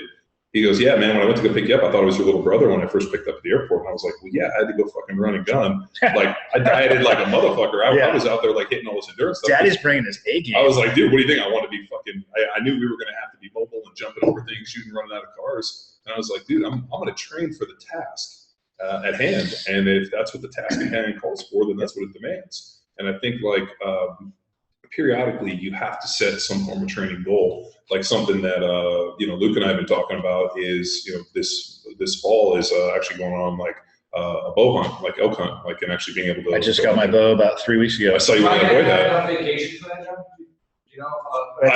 I don't know if you'll have enough vacation. How about this? I'll just slide in and take a slot. It's because I don't have to worry about vacation. You know what I mean? I just picked up a Hoyt Carbon Defiant. That thing is. I sit in the backyard every day and drill arrows. I have a PSC bow, which is the only one that makes a 31.5-inch draw. It doesn't surprise me that your abnormally large appendages are problematic when it comes to a bow. So that guy's got a tape measure out. He's like, I can see his face. He's like, "Sir, we only have one bow for you. This might be a problem." Well, no, he's like, "There's a bow called the PSC Freak. It's the only one for you." And I'm like, "I'm in. I like the Freak." Hey, at least they make it. So what would you have done if they didn't make that? I'd have to have a custom bow. And so I really like it because you have to relax. Well, think about this. So I had a bow when I was in Kansas City, and I left, and I hadn't shot a bow in 7, 8, 9 years. Yeah. And I went in. We were going to go bow hunting, and I went down and actually, went and got measured. I did the full thing, like custom cut arrows, the whole 9 yards. So then I went down there, and I hadn't shot. Literally, hook it up and like bring it up. And pull it, and the guy, they sighted everything, got everything all dialed, got my sights all lined up, and like I was fucking just keyholing these shots. I put them in a really nice group, and the lady's like, "Man, how often do you shoot them?" Like, I pulled this thing every 7 years. Yeah, 7 or 8 years, and she was tripped out, and I was like, "But I shoot pistols." Yeah, it's the same stuff. And like the idea of like sight alignment, being able to relax, understand mechanics. Surprise break is like one of the biggest ones. To sit there and slowly apply pressure, and then it just goes off. I mean, the other one is. So where are we going hunting with that, Luke? Oregon. What animal? Roosevelt elk, the biggest elk in the world. They're like 8 to 1,200 pounds. Yeah, those will kill us if we miss. I know. Okay, so I'll hide behind a tree, and I'm going to try to hit it in the leg to get it to charge you. And I want to see your best offensive line moves as the thing is like, when are we going? I'm in. Like, actually, I've already talked to James. Like, we'll go this. It'll be in the fall because the season's in the fall. So my buddy Sean and Joe, they live up in Coos Bay, and he invited. I've been to Coos Bay. I flew a plane in Coos Bay a bunch of times. Yeah, so that's where we're going to go. And then there's just north of there's a big national forest, and that's where they hunt the Roosevelts. Nice. And so I took about a 275, 300-pound elk this year with a rifle. Yep. And these things are triple that size. The irony of that is I wanted to bow hunt it, and we chased those fuckers for hours. And couldn't get within 300 or 400 yards of them. That's what I like about the bow. Like I had never really shot one. This actually kind of started with like texting back and forth with Joe. Like he's an obvious avid bow hunter. And I kept hearing people like, "You got to get a bow. You got to get a bow." Yep. So finally I texted him. I'm like, "Hey, is bow hunting awesome, or is this a code word for dudes jerking each other off in the forest?" Like golf. Yeah. And he's like, "No, dude, it's legit." I'm like, "Okay, I'm going to go and I'm going to check it out." I fired one arrow through that thing, and you can instantly tell the distances are micro. And so my favorite school that I went to when I was a SEAL was sniper school. We said it started with 2 months of shooting and then 2 months of stalking. And I loved the stalking because it made you better at being a SEAL. You had to like understand cover and concealment and dead space and terrain. And that I think is what I would enjoy more about hunting elk because Go ahead. You can see that elk? So when we were cool, get to within 60 yards so you can shoot that elk. Well, I mean, we were up in Central California, and it was fucking ravaged by the drought. Yep. So I mean, there was zero cover. I mean, it was open. Oh yeah. And so we literally. And they're not dumb. No. And so we like saw them. There was like a big herd over on that and you ridge. only had a bow with you at this point? Well, no, we figured out we were gonna try to get them and bow hunt them. Yeah. And so all of a sudden we like take off running this way. And we're like fucking humping, and all of a sudden we like get to where like the top of the hill to try to intersect them. Yeah. And those fuckers were like 400 yards past us. Yeah. And so we ended up going back to the truck and getting the rifles. And then we came out the next morning, and I ended up with my Andy Stumpf approved 300 Win Mag, knocking down a pretty nice elk. It was probably 475, I think. We ranged her out. And, nice. Iron sights? Oh yeah, with a pistol. Perfect. No. 9 mil? So no, are you kidding me? Max ordinate? So let me tell you, Andy kitted out my 300 Win Mag, and it has it's got a neck horse like 5.5 to what was it like 5.5 to 21 by 56. Something crazy. Oh, something crazy. So I like crank it down, and like I'm like looking at like the twinkle in her eye, and I put a shot right behind her arm, and just as I pull the trigger, she like flinches and hits her in the shoulder, and she goes down, and I broke her shoulder. Yeah, that round at that distance is like, there's some kinetic energy on that round. I mean, it literally knocked her down. But that's like, and so I mean, that's awesome. Like shooting stuff with rifles is great, but it's the challenge, because I mean, if you go out with a rifle, like, I mean, come on, like anything within 1,000 yards, like you're gonna hit it. Well, for you, but most people watching. I mean, this is the same guy who told me I don't really even start doping my scope and even checking my range book until we get past 1,000. For like 300 Win Mag, for sure. Yeah, well, I mean, dude, you were telling me what, 308 out to 1,000, and then you pulled fucking Excalibur out of your bag. Yeah, 7.62 until out to about 1,000. And then actually, pull out the party stick.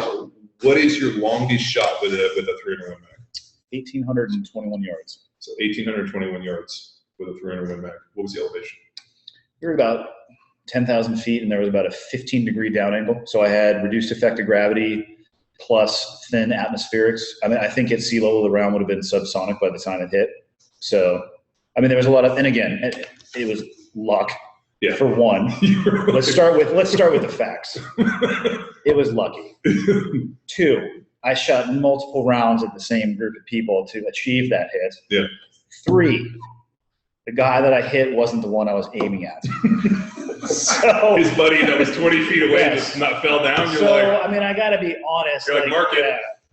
Yeah, log it, motherfucker. Zingo. But again, let's put some little bit of honesty into that. I mean, the guys have made 3,000-yard shots with 50 cal, but it's just different. Well, I mean, dude, what was it that? Was it Brit dude? I think with a 338 Lapua. Yeah, that's right. Dude, hook. Yeah.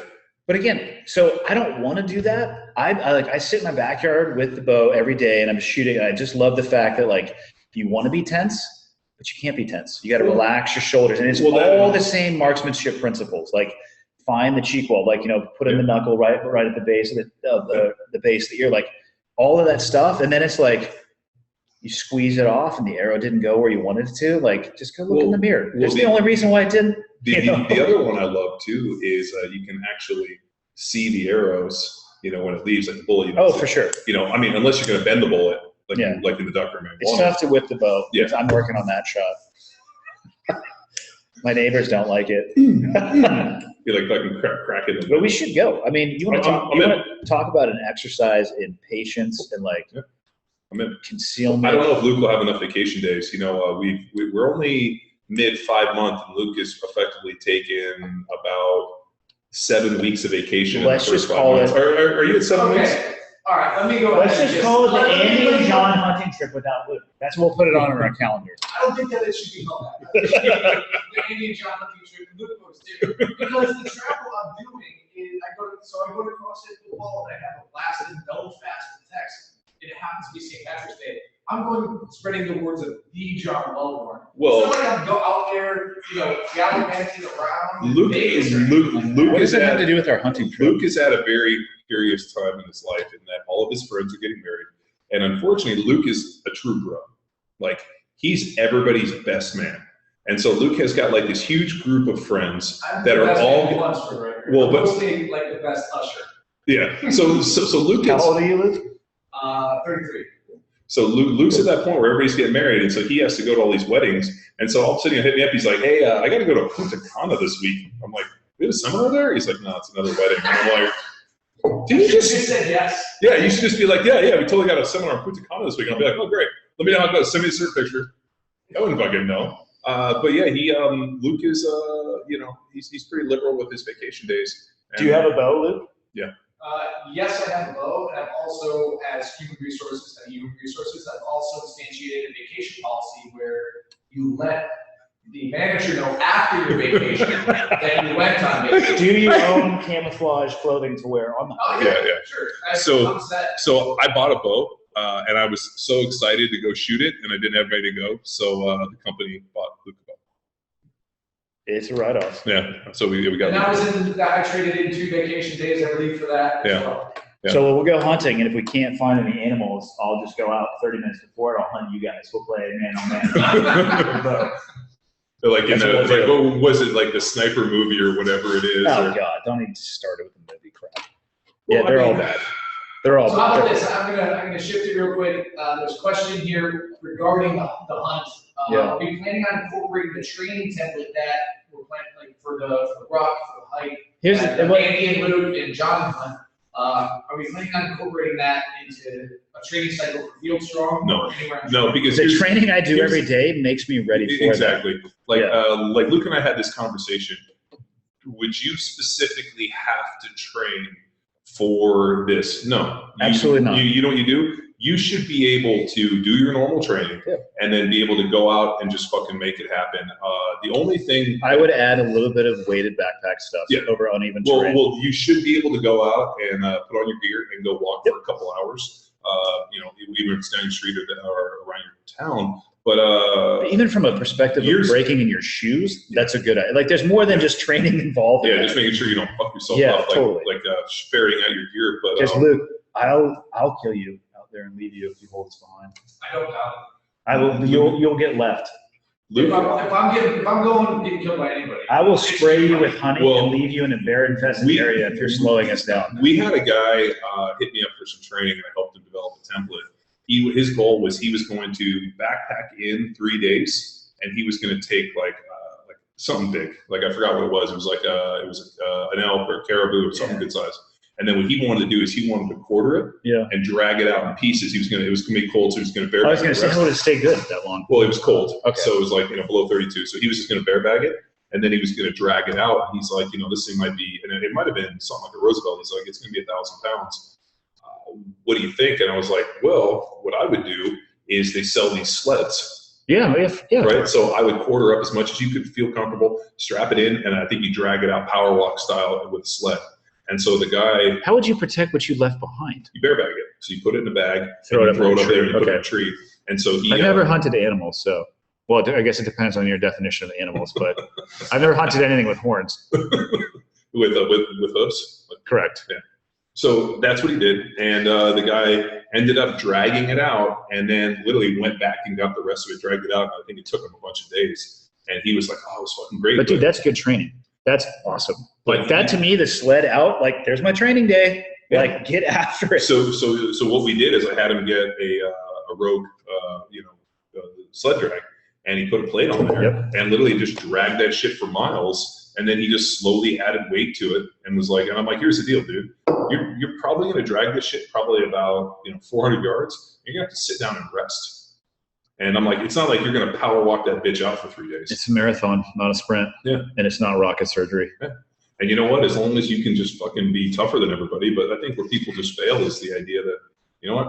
I don't know how far I'm gonna get, but I'm gonna go as far as I can. So, John, Zach wants to know, do we have anything planned in the Northeast, Maine, New Hampshire, upstate New York, For what? for hunting?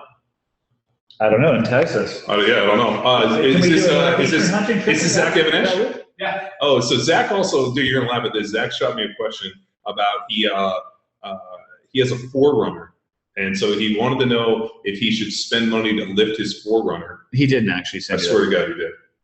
No, he didn't. Or he should save his money and try to buy a surplus fucking Humvee. I think both are terrible options. I wouldn't put money into a forerunner One, because I don't really like forerunners. Like I think like the old Toyota like 80 straight axle pickups are cool, and I've seen people do some amazing things with those. I'm not really into the forerunner, so I wouldn't waste money on that. But I also like straight axle vehicles for off-roading.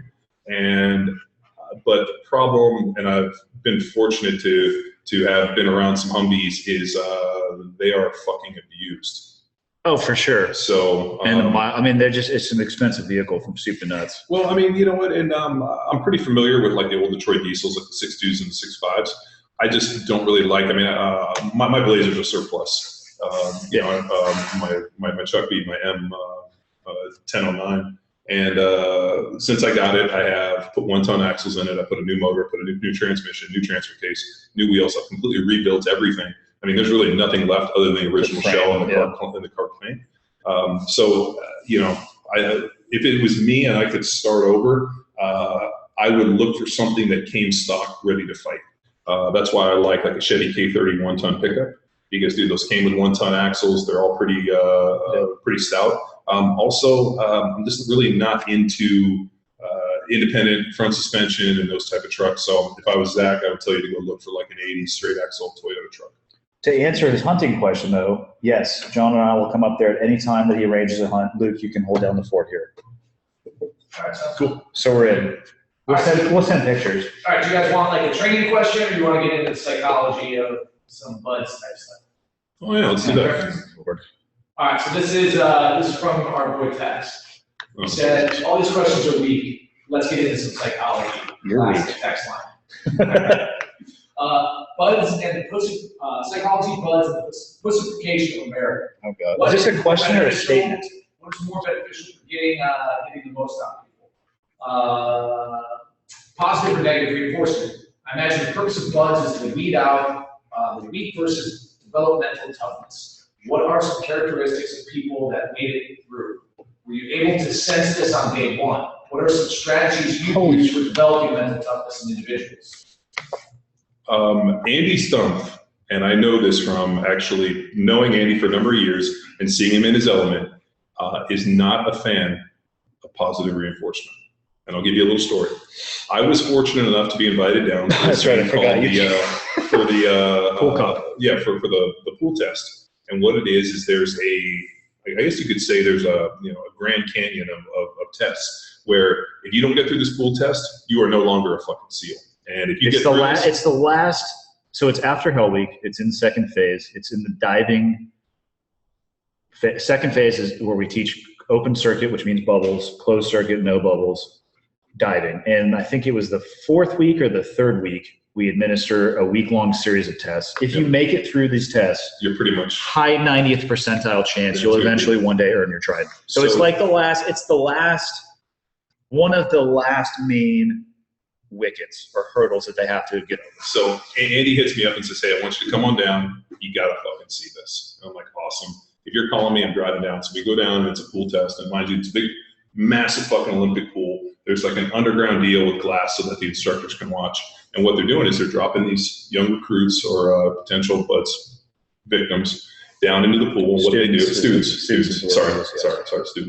And then what they're doing is they're presenting them with problems, and then they're forcing the kids to have to problem solve. One of which is, I'm going to tie your regulator in 100 knots, and then you're going to have to flip your stuff up, undo the knots, and try to do it without passing out. So you got to lay out the context of the test. So that was the last day, or the last 2 days of a week, and we graduate them into more complex exercises. Yes. We're not introducing a knot that can't be undone. There is one knot that can't be undone, but that's the end of the test. And all throughout the week, we reinforce the procedures that we expect them to follow, whether they can breathe or not, whether they're panicked or not. The whole test is about inducing panic, and can you maintain your head on your shoulders and follow the procedures? Because if you deviate, you fail and you're done. You're going to get pulled. So it's not random by any stretch, and it takes about 2 to 3 classes, which is about a third of the time that you're an instructor, just to be under the instruction of another instructor to be able to administer the test. I mean, it's very nuanced. Oh yeah, no, it looks psychotic, I agree, but it's very nuanced. Well, let's give you my perception. So I'm out there, I'm watching, and they're taking these kids down, and they were, coming up behind them, taking their mats. It's the regulators doing different things, and the kids have to problem solve. And one kid who ended up not being able to problem solve, all of a sudden blacks out. And so there's a bunch of divers around. They pull him to the surface, throw him on the deck, and the corpsman or the doctor comes running over, and he starts doing CPR. And this kid is out completely, and I'm watching this like, oh my God, this kid's gonna die. All of a sudden, he starts banging on the kid's chest, screaming, "Live! Live!" And this kid spits out water and comes to life. And that's Navy medical at its finest, live. And the kid looks around and goes, "Did I pass?" And Andy looks at him and goes, "No, you fucking failed. Get the fuck out of here."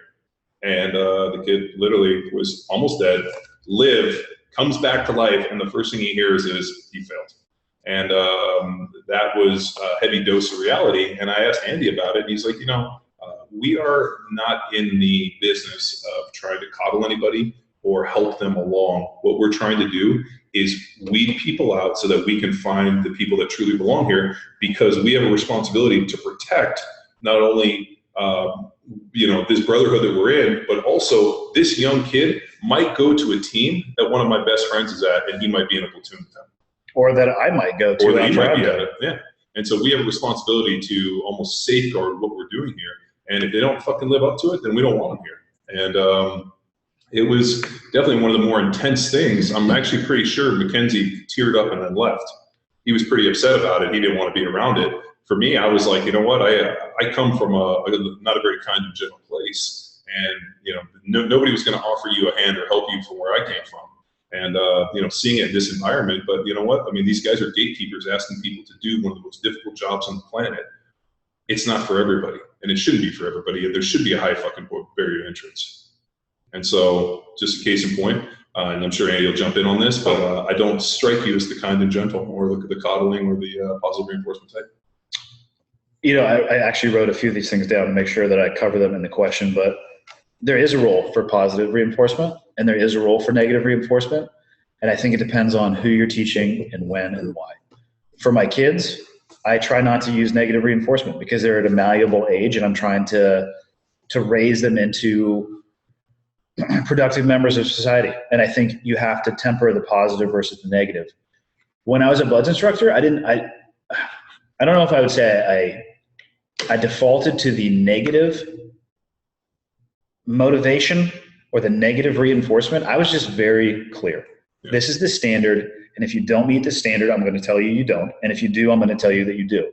I administered a very hard test, but the people who passed it, passed it. The people who failed it, failed it. So it's not a matter of which one is better. It's a matter of knowing that both are tools. And there's plenty of times in BUD/S, especially when you would work Hell Week, and you would go and you would talk to a guy who was obviously struggling. And you're like, hey, man.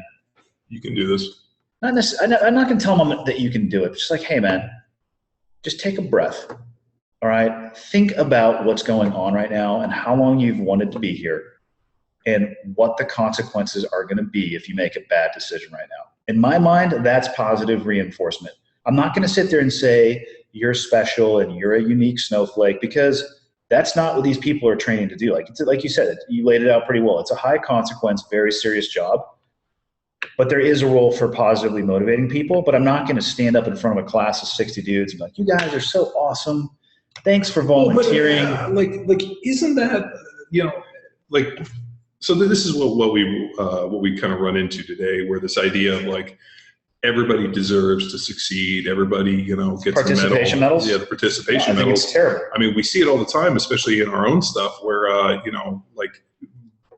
one of my favorite times in this world was the original CrossFit football website and comment section. It was one of the more brutal, disagreeable places, because people would come on there and ask questions who obviously were either searching for hand-holding or didn't want to do any research, and people would eviscerate them. And like the amount of butthurt that would flow out of that thing was hysterical. I mean, like there were times where all of a sudden I got a text and be like, dude, you gotta go check out CrossFit football.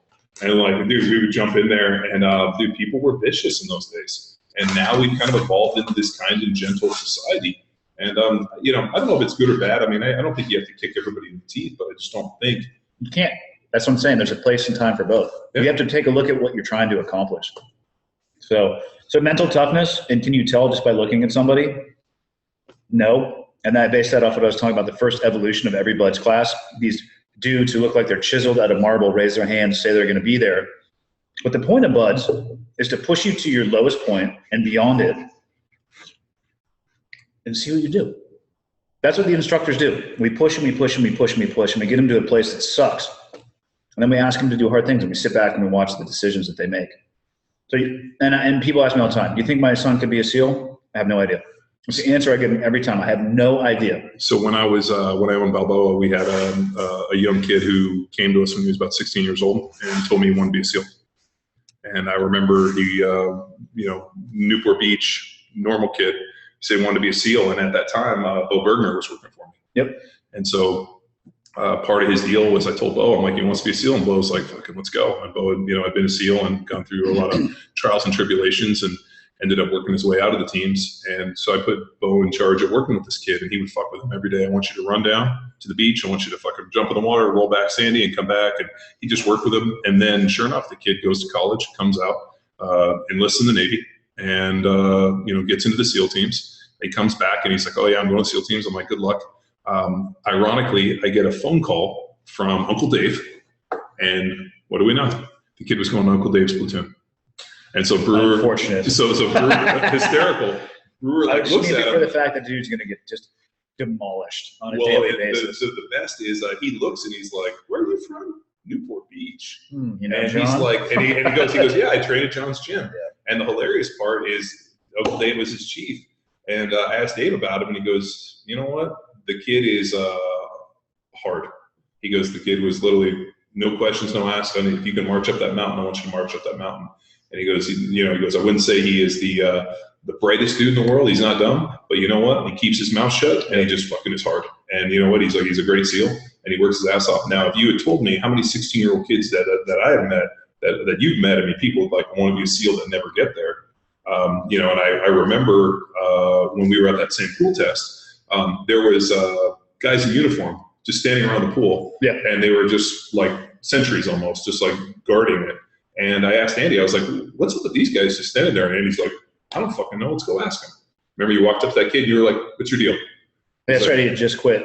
Yeah. He goes, so what they were doing is they make the guys that quit come back in uniform. Yeah, you have to sign official paperwork. And they basically make them stand there and watch while their paperwork is getting processed. You can quit in the moment, but the paperwork, because it's a military bureaucratic system, you give them that time. You're like, okay, come back. And then you got to sign your John Hancock on the line.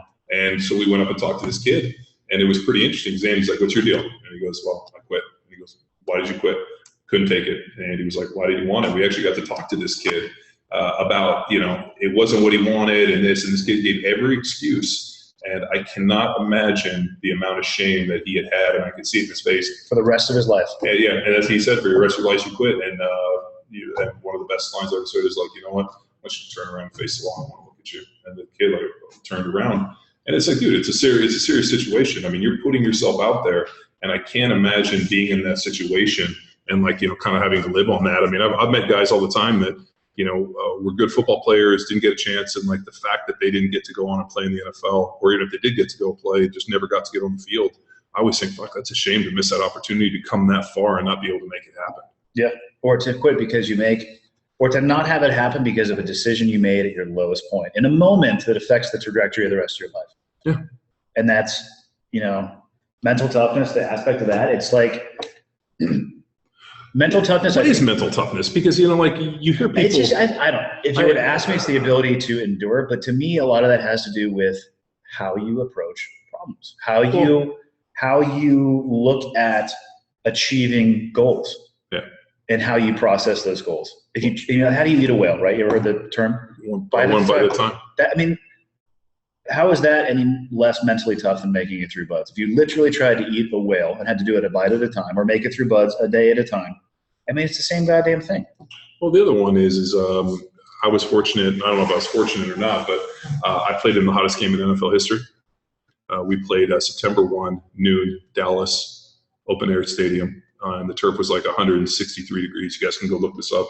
And they told us before we came out, they were like, if you lay down on the turf, your body heat or you're going to get burned. Yeah, well, no, your core temperature is going to go up and you could fucking die. So don't lay down. You get hurt. And so we go out there for that noon game, and it was fucking terrible. Like my feet were so hot, I was squirting water in my shoes to try to cool my feet down. And people are like, oh, you know, how did you guys play? And I'm like, what other fucking choice do we have? Yeah. It's like, you know, man with a problem or man with a choice, man with a problem. And you know what? We went out there, we ended up beating them. And it was fucking terrible. And we got done, and like people are like, oh, you know, was there ever a point in your mind that you were going to quit? And we're like, no. It never entered my mind. There was never a point where I thought, I don't want to be here, I'm going to leave. And I think that's the problem, is that, you know, like if you just never quit anything, it becomes the habit. And I think what happens is this mental toughness is just the evolution of a lot of not quitting. Yeah, it's incremental. Like messing with a 16-year-old kid and seeing what he can tolerate, and then adding to that a little bit and a little bit and a little bit. So like the linear progression of toughness. Yeah, for sure. Yeah, that's what it is. So Andy, I want to jump back Luke, on to Bud's question. So this it has to do with Buds. Did you see the Washington Post article that was posted about Buds and the kids? Yes. So, 2 of them died after leaving Buds. 1 of them died. So yeah. I'll give you a little excerpt here. Sailors died in 3 out of the last 4 Navy SEAL training classes. Which is inaccurate. 2 of them had already quit training. One of them committed suicide. The other guy died, and then he was drunk and he wrecked his vehicle. So they did not die in training. Right. So this is clearly like, I'll let you kind of dice this apart. But with 1 drowning days ago during pool exercise, another committing suicide after failing to complete the U.S. military's most demanding training, one of the military's most demanding training programs. The rash of death raises questions about the safety of trainees and whether the Navy is providing adequate supervision for those approximately 80% of trainees who drop out, leaving many of them despondent after years of hope and preparation and months of intense training. So this kind of goes to the thing like, this is a lifelong dream, and then they're out. So with that said, well, I guess it wasn't a lifelong dream throughout the years to call a raise, that call a raise to deaths, like, or is it just that people are coming in underprepared? And what's the mental screening process to get accepted to Buds? And do you think, I know there's like a lot of questions here, is wanting it too much costing these kids that are making it? So I'll go backwards. I can't speak intelligently about the mental screening process, because when I joined in '96, I went to boot camp, and like the 4th week of boot camp, I took it was like pull-ups, push-ups, sit-ups, run, swim. Pass, here's your piece of paper. Go pick a school that, in case you fail out of Buds, you'll go to do that job. I went to that school and then went to Buds. Like there wasn't a mental aspect other than I don't even think they give you a psychological profile when you join. I know that process has changed a lot, but I've been out of that long enough. I cannot speak intelligently at all to that. Other than I know they've been giving psych assessments to guys because they've been researching what type of mentality or sports background or competitive background leads to more success. As far as monitoring guys who don't make it through, yeah, I think that sounds like a no-brainer, because the vast majority of guys who go there are not going to make it through. However, you know, one of those guys went to the gas lamp Marriott downtown San Diego and climbed over the railing and jumped off. I don't know how much monitoring of people who are allowed to leave and go do what they want to do is actually going to prevent somebody from doing that. It's really hard, much like a suicide bomber, to stop somebody who's willing to throw their life away. So do you think that wanting it too much, like, could that potentially be? How could you want it too much? I don't know. Maybe it's part of the psych evaluation or something. Yeah, but I mean, like, they just lie about it. Give me an example of something that you wanted too much, that it was negative in your drive and desire to get it. I'm with you. Yeah. How can you want it too much? If you want it too much and it's all consuming for you, then you wouldn't quit in the down moment, because in the down moment, you would remember why you're there in the first place.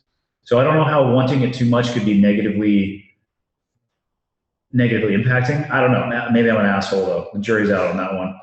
As far as deaths in training, here's the thing that trips people out. I think people should die in training.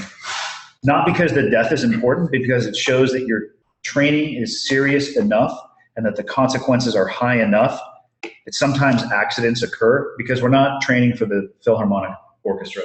Well, I mean, that's kind of where I'm confused. I mean, like, you guys aren't going over there to, like, you know, win the hearts and minds with fucking candy bars. We live in a society where it's like they want a zero defect, no fail, politically correct environment. But the reality is that when you do the job, you go into a high defect, occasionally fail, extremely high risk, non-politically correct environment. So it's like, the whole thing is, I mean, it's hard to justify and talk to people about, because especially to the family of the person who died, which, I mean, it's obviously tragic that he died while in training, and that shouldn't be overlooked, but people die in training there about every 2 or 3 years. Yeah. And when they stop dying in training, my thought process is that the training is no longer dangerous enough or serious enough or hard enough. Yeah. As much as that sucks that somebody has to sacrifice their life to reinforce that point, but I don't think there's any other way around it. Well, I mean, we had a deal in the NFL where, Corey Stringer, who was a big offensive lineman that played for the Vikings, he ended up dying during practice. And he had come in overweight, and they blamed it on ephedrine and some like uppers, because he probably didn't help. He had come in overweight, yeah, and he was out of shape, and it was fucking 100+ degrees out, and they were practicing and doing normal stuff, and not enough water breaks, not enough bathing, the whole deal, and he ends up going over. And so at that point, the NFL reacted, and they banned all ephedrine being played.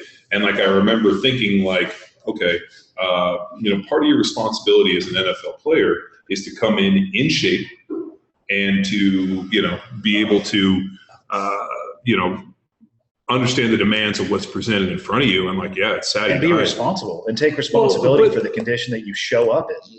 Yeah. I mean, dude, I looked at it like. The ephedrine, like, contributing factor, not necessarily causal factor. Yeah. So. Well, I mean, but yeah, I mean, it was a sad deal, and I'm not really sure if his family sued. I mean, of course, everybody sues now. Anything bad happens, very litigious. And then you gotta have to, because of course, everything is somebody else's fault. Like, it would never be, that he came in 50 pounds overweight or out of shape. I mean, dude, I came into training camp in shape every single year because I knew that anything less was going to result in me fucking not being able to do my job. And I think, like, for you guys too, I mean, when you went out, I mean, if a guy was out of shape or wasn't training or wasn't carrying his slack, we consumed him. Yeah, you just fucking, you ran him out. Yeah, I mean, we took care of our own, for sure. But, but a lot of things that happen in the SEAL teams will be considered wildly politically incorrect and profiling to a degree. And that's how we treat ourselves. But then when something comes up that's very difficult or they can't figure out how to do it, we're the ones that they call. Yeah. So. Well, I mean, but you need people like that, and I think part of the problem is that we have this idea that everybody should be equal and everything should. It's not. Yeah, it's nowhere near that egalitarian for sure. And you know what? And it's a sad realization, but I mean, shit. Like, you got to do a job that only a small percentage of the population ever gets to do. I was fortunate I got to do a job that a very small percentage of the population, and it's not for everybody. And you know what? There'll be people that think they can do it and still can't do it. And you know what? I'm always like, dude, and people ask me about it. I'm like, at the time, it didn't really seem like that big a deal. Yeah. Because everybody I knew was doing it. You were surrounded with people with the same job, and you're like, this is just what we do on Mondays. This is what we do. Yeah, on Mondays, and then on Tuesdays. And then on the the off season comes, and we all go hang out, we go places, and these are all your friends. Yeah. So it's really not that big a deal. And and then you get out and you realize maybe it is a little bit bigger. It's a different universe for sure.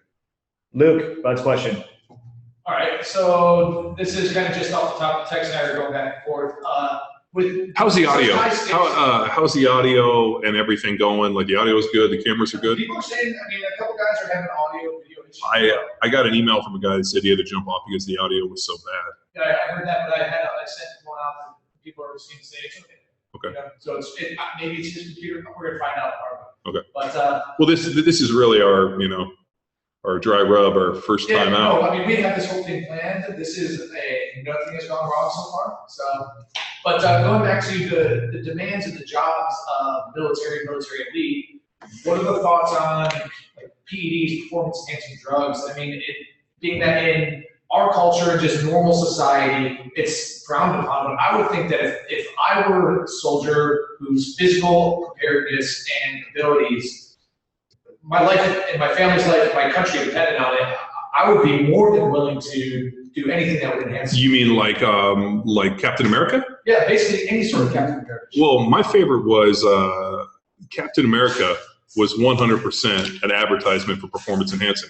So you're a skinny geek who can't do this, and we're going to put you in this chamber and inject something that some German scientist has created, and then next thing you know, you're going to be jacked, you're going to be fast, and chicks are going to want you. I'm like, holy shit, this is like everything that like the Olympics and all these other things are going against. So I don't know. I mean, in terms of performance training and that, I mean, you know, if the opportunity is to be the best you can, be all you can be, right?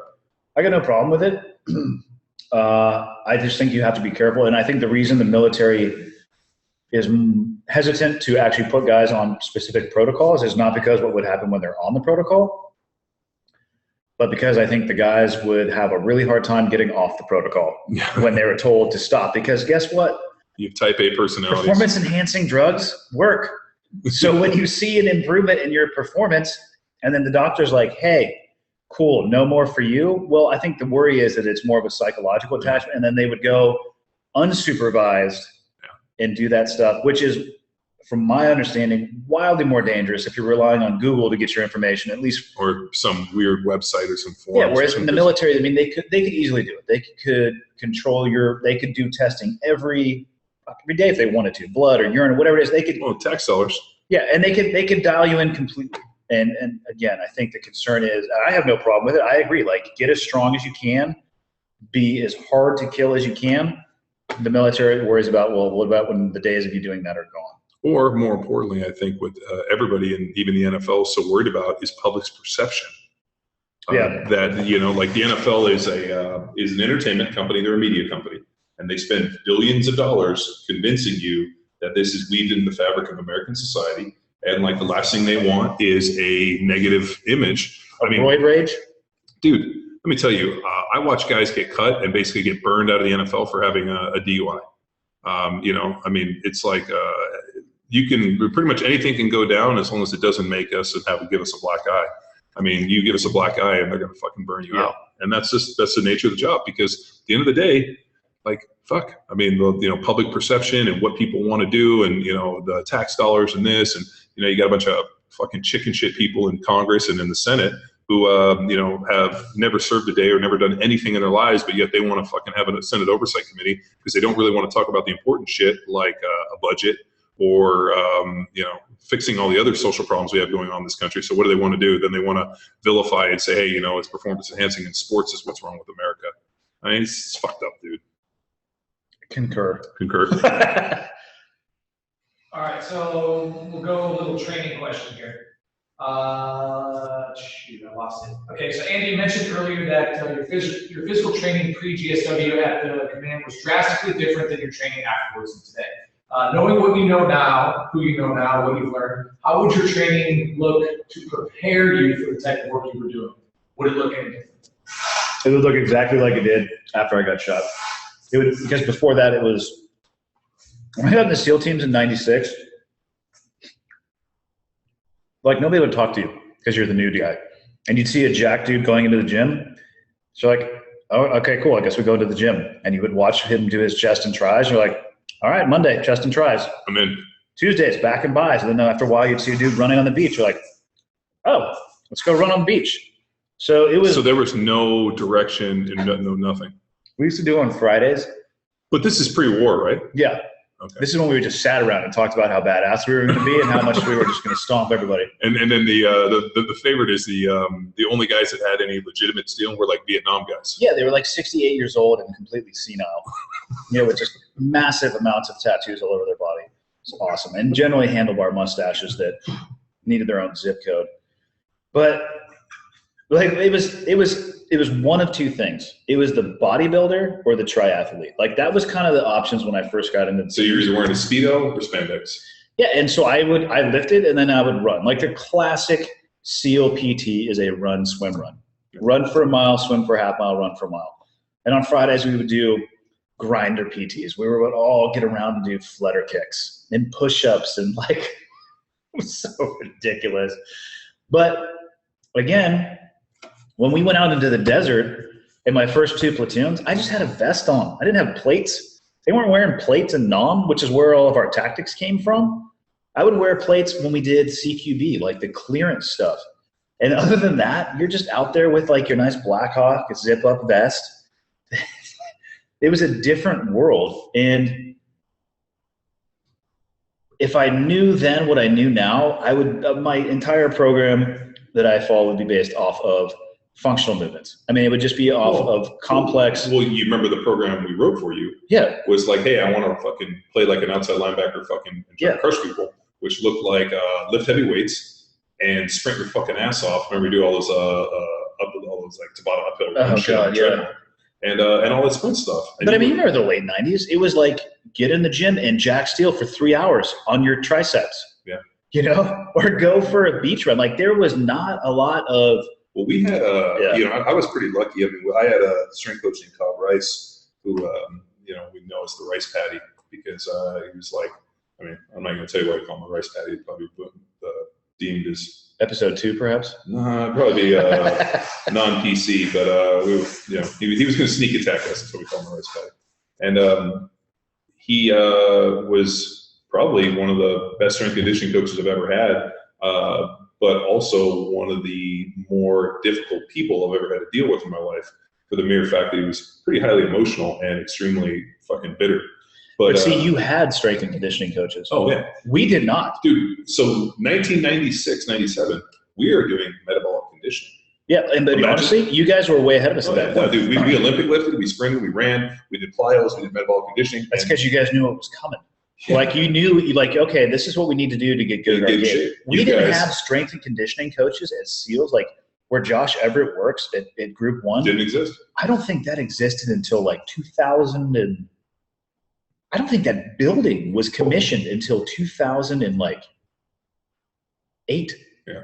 So, I mean, like, as far as sport versus I mean, like, you guys were wildly ahead of us. Yeah. Now it's like they get guys in training. There's a dude monitoring and observing the training and like applying thought to it, and an SQT, and when they get to a team. Yep. Dude, I mean, you guys were wildly ahead of us in the strength and conditioning game. Well, yeah, fuck. I mean, because strength and conditioning started in the NFL. I mean, I don't doubt it. Yeah. The first strength and conditioning coach. I mean, that shit was in the NFL. And then what's been cool is a lot of it's, you know, really trickled down towards the SEAL teams. Whereas, I mean, most of their performance coaches are, you know, had some stint in college in the NFL. And I think the guy who was at the Eagles was the head guy at Damnick and, you know, Dev Grew. And so, I mean, there's been a lot of commingling. And there's a lot of stuff that from the sport world doesn't apply, but the baseline philosophy and foundation is awesome. Well, it's all about ramping up human performance. Yep. And, you know, and then using that performance for what it's intended. And, you know, I remember talking to you about, you know, well, explain to me the demands. And your demands sounded more similar to what then I did than a triathlete. Oh, for sure. You're like, we're going to have to walk about fucking 10 clicks. I'm going to have to dump my shit, which is like, and then I'm going to have to sprint 50 yards into the fight and sprint 50 yards out. I'm like, how do we train for that? I'm like, well, I got something for that. I ain't got much for the triathlon. It's not on a bike. No. Yeah. In spandex. And with shit legs. And a weird shaped helmet from the Tour de France. So, question. All right. So, next one is kind of along these lines, right? Oh, Jesus. So, this multi-part question. Oh, fuck. Who is this? This is our guy, Nelson. And there's like a couple of these. Basically, what it comes down to is... One question. All right. Thoughts or advice on military athletes who follow power athlete programming, looking to develop strength and short-burst speed, but also need to dominate the service PT tests, which technically requires some sort of endurance portion, like a 2-mile run. He says he knows on the forums that fitting an interval run in the week and a longer run on Saturdays. What are your thoughts on whether or not that overall training should be adjusted, or should just adding these be a permanent thing? Well, like we've said numerous times, you have your GPP training and you have your sport-specific training. If you need to train for something specific, you have to find to work it in. If your PT is requiring you to be able to do 100 pull-ups, and that's what you need to train for, then you need to work that into your training. I would make it like do it on Fridays. Like make it your test gate. You have to remember that what I'm writing in these training programs is a basic GPP. I'm working on speed, working on strength, plyos, all this other stuff. I don't know what the specific demands of each athlete are. There's just too many. So what I'm doing is I'm just writing a general strength conditioning program that'll help you meet your goals based off of the lane at which you're in, whether it be jack, street, grindstone, field strong, basics, whatever it looks like. So case in point, if you need these things, you better fucking do them. Yeah. or you better jump on the forums and ask me how the fuck to do it. And all you gotta do is tag me. And unless I'm traveling or work or with the kids, I'm gonna answer. But you have to be able to be proactive. Just showing up and thinking like, well, I lifted weights and did this and I wasn't ready to do it. And I'll be like, well, why did you think that you were ready for it? Like you have to be able to take this. I mean, there was never a point where GPP training was the end all be all. The general physical preparedness was always about apexing up the pyramid to a final goal, which, if you've ever come to our seminar, we talk about working up to that game day. What is your game day? What is the test? What are you training for? And that's why our original tagline is, what the fuck are you training for? What are you training for? Because we need that. And so I think if your goal, and you are a tactical military athlete and you have a PT test that you have to crush, you better fucking go do it. And you better test it, or you better go out and at least try to do it once on your off day. And if you suck, it's like running the obstacle course. Yeah, you got to go back and work on the obstacle you suck at. It's like it's like you're not in the weight room trying to design training protocols to help you get over obstacles. You're in there banging weights, you're jumping, you're doing all of your specific training, and you know what? You're going out and you're running the obstacle course. For military guys, you have to, because I'm obviously intimately familiar with the PT test, make it a part of your training protocol. Make it like every 2 weeks on a Friday you do it, so you know where you're at, and then you can tune the knobs. And sometimes when the PT test is getting ready to come up, you might have to back off on certain things and do other ones to satisfy the test, whether you agree with it or not. Yep. It's a requirement of your job, and then get back on the training course. Cheat the test. Study for the test. Anybody that went to college. Especially the military PT guys. It's a known, quantifiable test. Like, don't be an idiot and say, well, I was deadlifting and then it didn't help my push-ups. Like, come on. Like, you got to take a little bit of responsibility in there as well, too. So, Andy, let's keep going down that vein. We got another question here from Jared. Any advice, please ask you, any advice for someone pursuing enlistment, hoping to book an EOD job later this year? Any tips about prepping for that school would be great. I started laughing as soon as I heard EOD, and all I could think of, Alex. Yeah. Oh. Here's the deal with EOD. Those dudes have a job that you could pay me enough to do. Like, when I see something that has wires sticking out of it, I'm like, oh, I'm good. Like, EOD guy up. Those guys have a job that is not only physically demanding, but the amount of book smarts that is required is insane. And it's like, it's a never-ending pyramid. They could, and again, I've never been to the EOD course, so a lot of this I'm saying second or third hand, but like, there's the basic stuff, and then there's the stuff Alex did, where you're talking chem bio, you're talking nuke, you're talking foreign order. Like, he starts to describe to me the way they do that stuff. I'm like, one of our good friends was EOD for Dev Group, and he was like, one of a handful of people that they could basically send to anywhere in the world and could deal with anything. And I asked him once, I'm like, well, like, what's the range? He's like, it could be a fucking nuclear warhead from Russia, a hand grenade, or some crazy chemical deal that we have to deal. And he goes to school. I mean, dude, we were at my house one day, and he started pulling out stuff from underneath my kitchen sink and was like, let me show you how we can fucking blow the whole neighborhood up. I mean, and he was like, and that was part of his deal. Like, they would, the Democratic National Convention, and they would call him, and he would go and just be on standby. And if they found something weird, they would call him out, and he'd be like, don't touch fucking anything. And I mean, one of the smarter dudes I know, the only part that made me nervous was his hands would shake, because I'm pretty sure he was an alcoholic. And he did take me out and teach me how to. Scotch levels him right out there. He's awesome. He did. Hey, for this guy, don't be surprised at the level of academic that's fucking unreal. Skill and acuity that's going to be required. The EOD job is not only physically difficult, but those guys are like rocket scientists. So be prepared for the volume of studying that's going to occur. Be prepared for a very dynamic and complex job. Yeah, because I mean, those guys get attached to active SEAL teams, so they got to be shooters. They get attached to Army guys. They get attached all over the place. And again, like you said, the only way you can be competent against a nuclear device or a chem bio or a hand grenade, whatever it is like you never stop studying.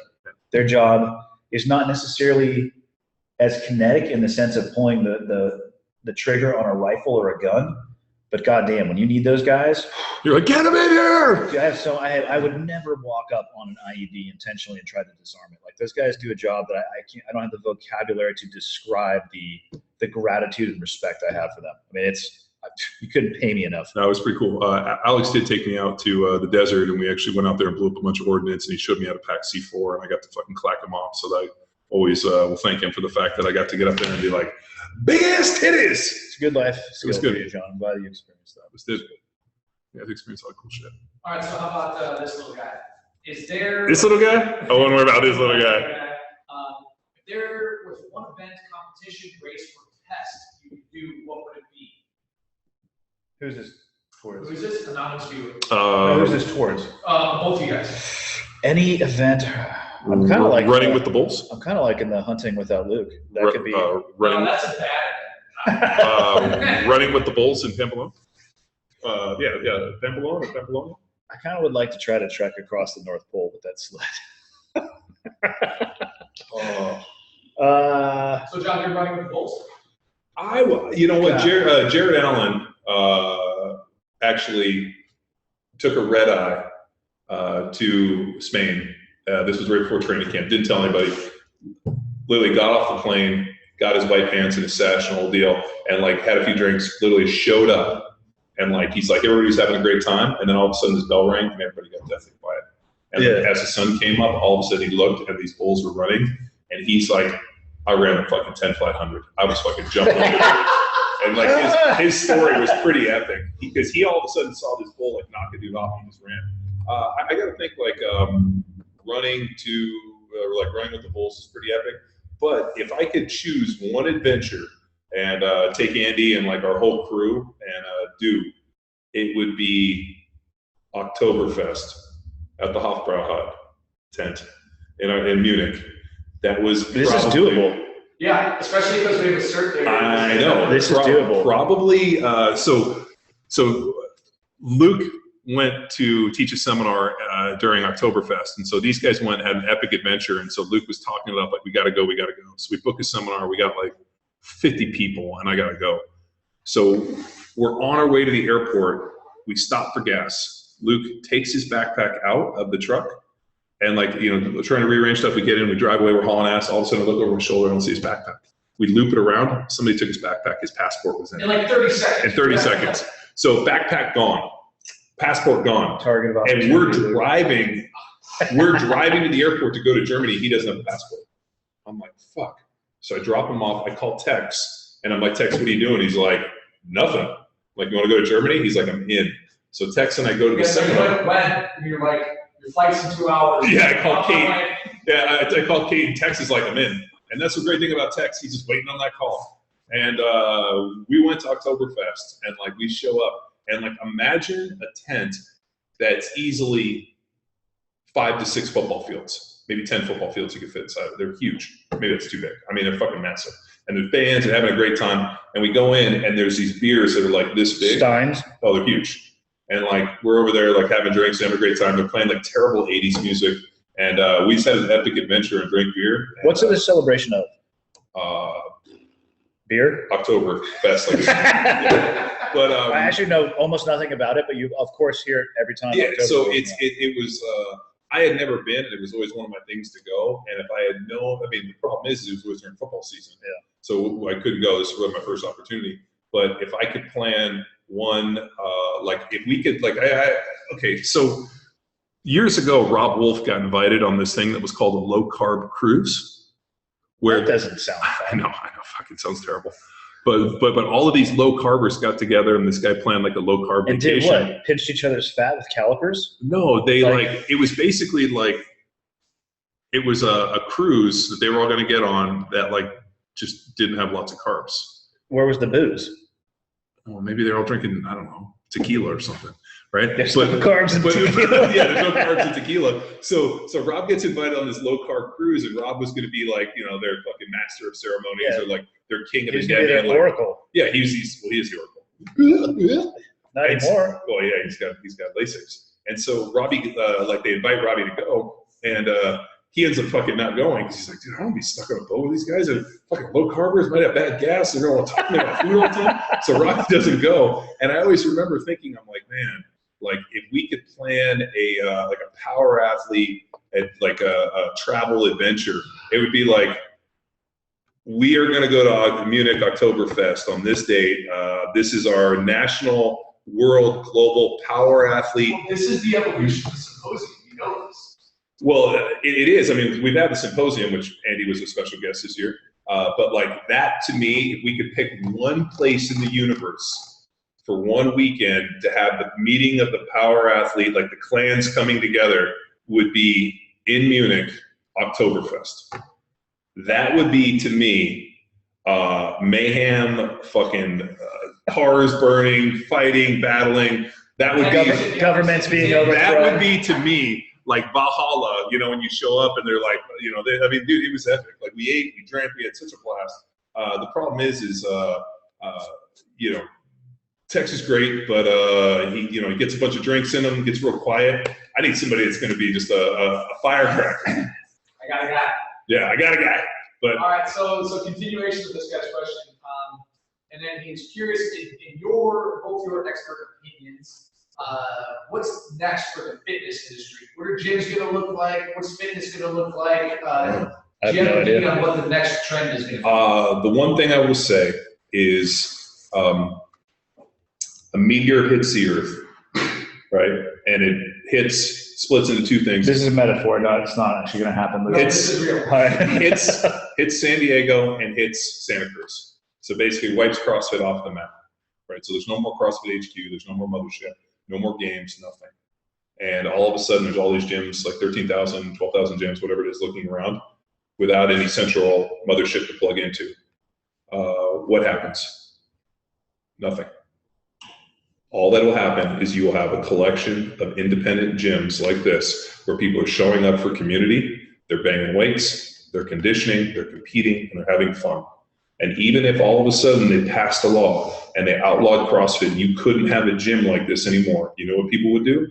They would drag their equipment home, they would put it in their garage, and you know what? They would train with their buddies on every night, and they would have community in the same way. Here's the thing. We are not going back to whatever bullshit we did before. People are still going to bang weights. The barbell and CrossFit, the best thing CrossFit ever did was they introduced the barbell to the world. I mean, what's amazing to me, it's kind of like fucking bacon. Like, I used to like go to these things and people would talk about bacon like it was this fucking new thing. And I always remember being like, I'm so sorry. My dad cooked bacon every Saturday for us. It's how I knew it was the fucking weekend. I'd wake up and it was cooking. And it was delicious. It was great. And you know what? People are like talking about it like it's this like guilty pleasure, like, you know, going to a swingers fucking weekend. And I'm like, dude, it's fucking bacon. It's like people talk about the barbell. I mean, turn on Facebook and people are like talk about, you know, squatting in the barbell as this life revolution or, you know, this revolution of life. And that's fucking great.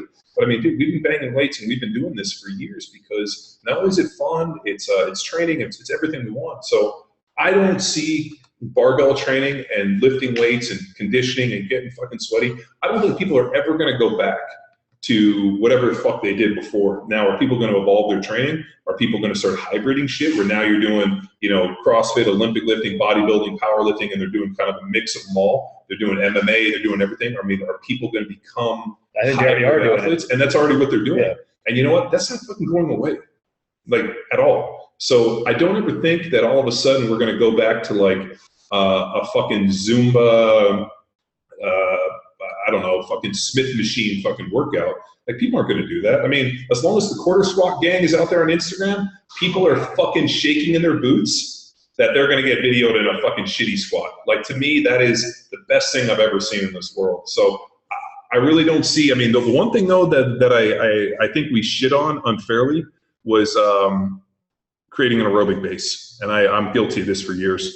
I used to fucking pay zero respect to creating aerobic base and doing some endurance work and really developing those aerobic pathways. And I think that was a huge mistake of mine and something I've gone back to remedy. And I think, you know, people are going to look at training energy systems equally. They're going to train that, you know, glycolytic, aerobic, they're going to train the ATP, and people are going to be strong, they're going to be fast, and they're going to have fucking capacity. And if people ever get to the point where they fucking stray from it, I think we just have to have a reckoning. And I don't see our training ever changing. And I mean, we'll evolve as more technology becomes available to us. Things like, you know, PowerDot and the Form Collar and other things that we're working on are just there to enhance technology, like you know, what Train Rogues added to us. So I don't see things changing because there will always be a demand for big, strong, jacked motherfuckers that can move real fast and run through a wall. And if there's ever a day when that isn't cool, then fucking shoot me and I'll happily go to the grave. I don't think I can add anything to that, Luke. I think it's pretty complete answer. So our boy Ignacio gives us some background on him. He's jack straight, field strong, doing nice with caloric. He's in on the form column since we brought it up. He's curious if you want to give, or if you can give any insight on how this could fit into the programming once we go live with the form column. Yeah, I mean, what we've been talking with Trained Heroic is actually dropping it as a performance training metrics. And the idea that we will now be able to quantify not only how much weight is on the bar, but how much force you're actually moving into the bar and how much force you're generating against that object. So, let's say we get into something and you're, supposed to hit a 3 RM at a certain weight. Based on that weight, you should know exactly maybe a percentage. I mean, we frankly, because it's such a new technology, we just don't fucking know. I mean, I know the speed at which the bar should move, what percentage, but in terms of your ability to generate force, I mean, there should be a direct correlation between the force that you apply to the bar and the speed at which the bar is moving. But unfortunately, we don't have all these data points yet. So what I need Trained Heroic to basically make it a performance matrix. I need people to get form colors. I need to drop it into the training, just like we did with EMS. And I need to test the shit out of it so that I can get meaningful information. So when you ask me, hey, what's wrong with my squat? I'm like, great, what does the form color say? Well, shit, you're squatting a 3 RM at 400 pounds and you're driving 410 pounds of force. This other guy over here is squatting his 3 RM and he's got 500 pounds of force and he's able to move this much farther. What is it about the training that's not making you as powerful? And that's how I see the form color coming into this and allowing us to not only be able to see what you're doing for that top end strength, but also be able to find efficiency. Because, let's say you're doing 95-pound thrusters, which is, really Andy's steady diet these days. 75. And 75, sumo deadlift high pull. And he's driving 400 pounds of force into the bar that he's not being efficient. So I think we're going to be able to see for top end and also for efficiency. So I'm really excited for it. And, the guys from Form Color, when they approached me, we're so new in this. And Luke and I were really instrumental in driving this technology, and I'm really excited to get it to market, get as many people's hands, and selfishly get as many data points as I can to help you guys figure it out, and also, make a better experience for you guys. Because now it's going to allow you to give me meaningful information past just what did I hit for a 3 RM. So that's it. All right, I think this would be a good one to close on. So Casey is asking, let's say. And this is going to be for both Andy, you, and John. If you were Clarence instead of B-Rabbit, aka you missed your 8-mile Cadoba opportunity. So John, you didn't hit the NFL. Yep. Andy, you didn't make it through Buds, which I don't even know if that's an insult to even think about. So no, sure. Where would you be now? He just wanted to say that added on the 8-mile vlog where Johnny talked about your 8-mile moment, struck a chord, and it took some introspective time to figure out that he had missed his shot, so he was a little bummed out. I was curious to see where each of you guys would be if you were Clarence. I don't spend any time living in the past. A wise man once said, if you live in the past, you're depressed. If you live in the future, you have anxiety. And only those people that live in the present are the ones that feel content. And so I think you will beat yourself up living in moments that you can't change. Or constantly wondering, what if? Yeah, fuck that. Because you spend your time wondering, what if? Like you said, you're not in the moment. You're stuck in the past. Well, what if I had done this? I mean, if I hadn't made it through Buds, then I would have something else that I would be passionate about, and I'd be pursuing that with the same intensity that I did throughout my career. And I would try to make amends with not achieving a goal that I had for my life, but I'm not going to let it define me. Well, Andy, did you have any idea? Is there a certain trajectory you knew you would have gone? Sales or anything? No, it's all I wanted to do. I can't tell you what my life trajectory would have been had I not made it. So who knows? Like what I'm doing now with my life, all the skydiving and base jumping. I never had any design to do this professionally. Just showed up. I'm taking opportunities as they present themselves. You're like Forrest Gump, just floating the fucking feather. Well, why do it any other way? I can't control the river, so maybe I should just pop in there and see where it takes me. For myself, I was a good student in high school, but I know there was no fucking way I was going to Berkeley. My valedictorian in my high school didn't get into Berkeley. And, there's a good chance I know I wouldn't have gone there. Because you didn't play O-line, you know what I'm saying? So I was fortunate in that I was a pretty good football player. So it allowed me to go on a track at which I probably couldn't have got there naturally. I mean, let's say just as a student. So if I hadn't played football and hadn't had not my opportunity, who knows where I would have been and what it ended up. But here's the thing. The reason I wrote the 8 Mile talk and I wrote that 8 Mile blog wasn't for you to reflect on your life and feel like you were fucking sad because you missed your 8 Mile moment. It was about being able to live in the moment and realize the 8 Mile moment is happening. So there was, and I talk about my deal where all of a sudden I'm so far down the depth chart, they're going to be on that fucking first page. And, that guy, Doug Brzezinski goes in and fucks up. And all of a sudden, Andy Reid starts looking around. And I just happened to look to his, he looked to his right and saw me and was like, didn't you used to be a starter? That shit. And I'm like, yeah, like, fucking you drafted me. I was a fucking starter last year. Yeah. And then get in there. And as I'm walking in there, I was able to assess that because I live in the fucking moment and I know the magnitude of stuff. I knew that if I came in and I did the job that was needed, that it was going to fucking play out well. And that was my meteoric rise up the depth chart. Well, and I ended up going in and playing great. And then we went to another drill. That guy fucked up. I went in there, did fine, and I was the starter from then on the rest of my career.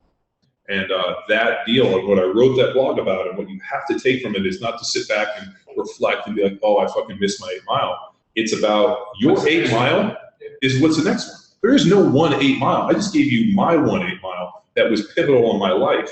Now, if it didn't play out, then I'm looking for my next 8 Mile. But what it is being in the moment and aware of what's going on around you, not having your fucking head in your ass, not like, not being fucked up on painkillers or high or drunk or emotionally fucking unavailable because your girlfriend is having a bad relationship or this. I mean, all this other bullshit. Like being conscious in the moment to where if greatness presents itself, I'm there to answer the call. And then on top of it, doing the body of work that presents to put myself in that fucking situation. You know what? Like if your job looks like I go to the cubicle every day and I sit at the computer and I never put myself out there, is your 8 Mile ever going to present itself? Nope. No. You got to go out there and put yourself in a situation. Does Andy all of a sudden, if Andy never strapped on a squirrel suit, would that 8 Mile ever present itself? Fuck no. And nor am I able to forecast where it's taking me or where it's going to go. You thought, I'm going to strap myself up like a fucking squirrel. I'm going to jump off a mountain. And you know what? Something cool might come of this. But you know what? I'm a lot cooler because I fucking did it. So I think for you, fuck all that living in the past. Depression's living in the past. Anxiety's living in the future. Live in the moment. And put yourself in a situation where you have potential to have another 8 Mile moment happen. And you know what? Maybe that 8 Mile moment that you missed out on was in preparation for this one, so you wouldn't fuck it up the second time.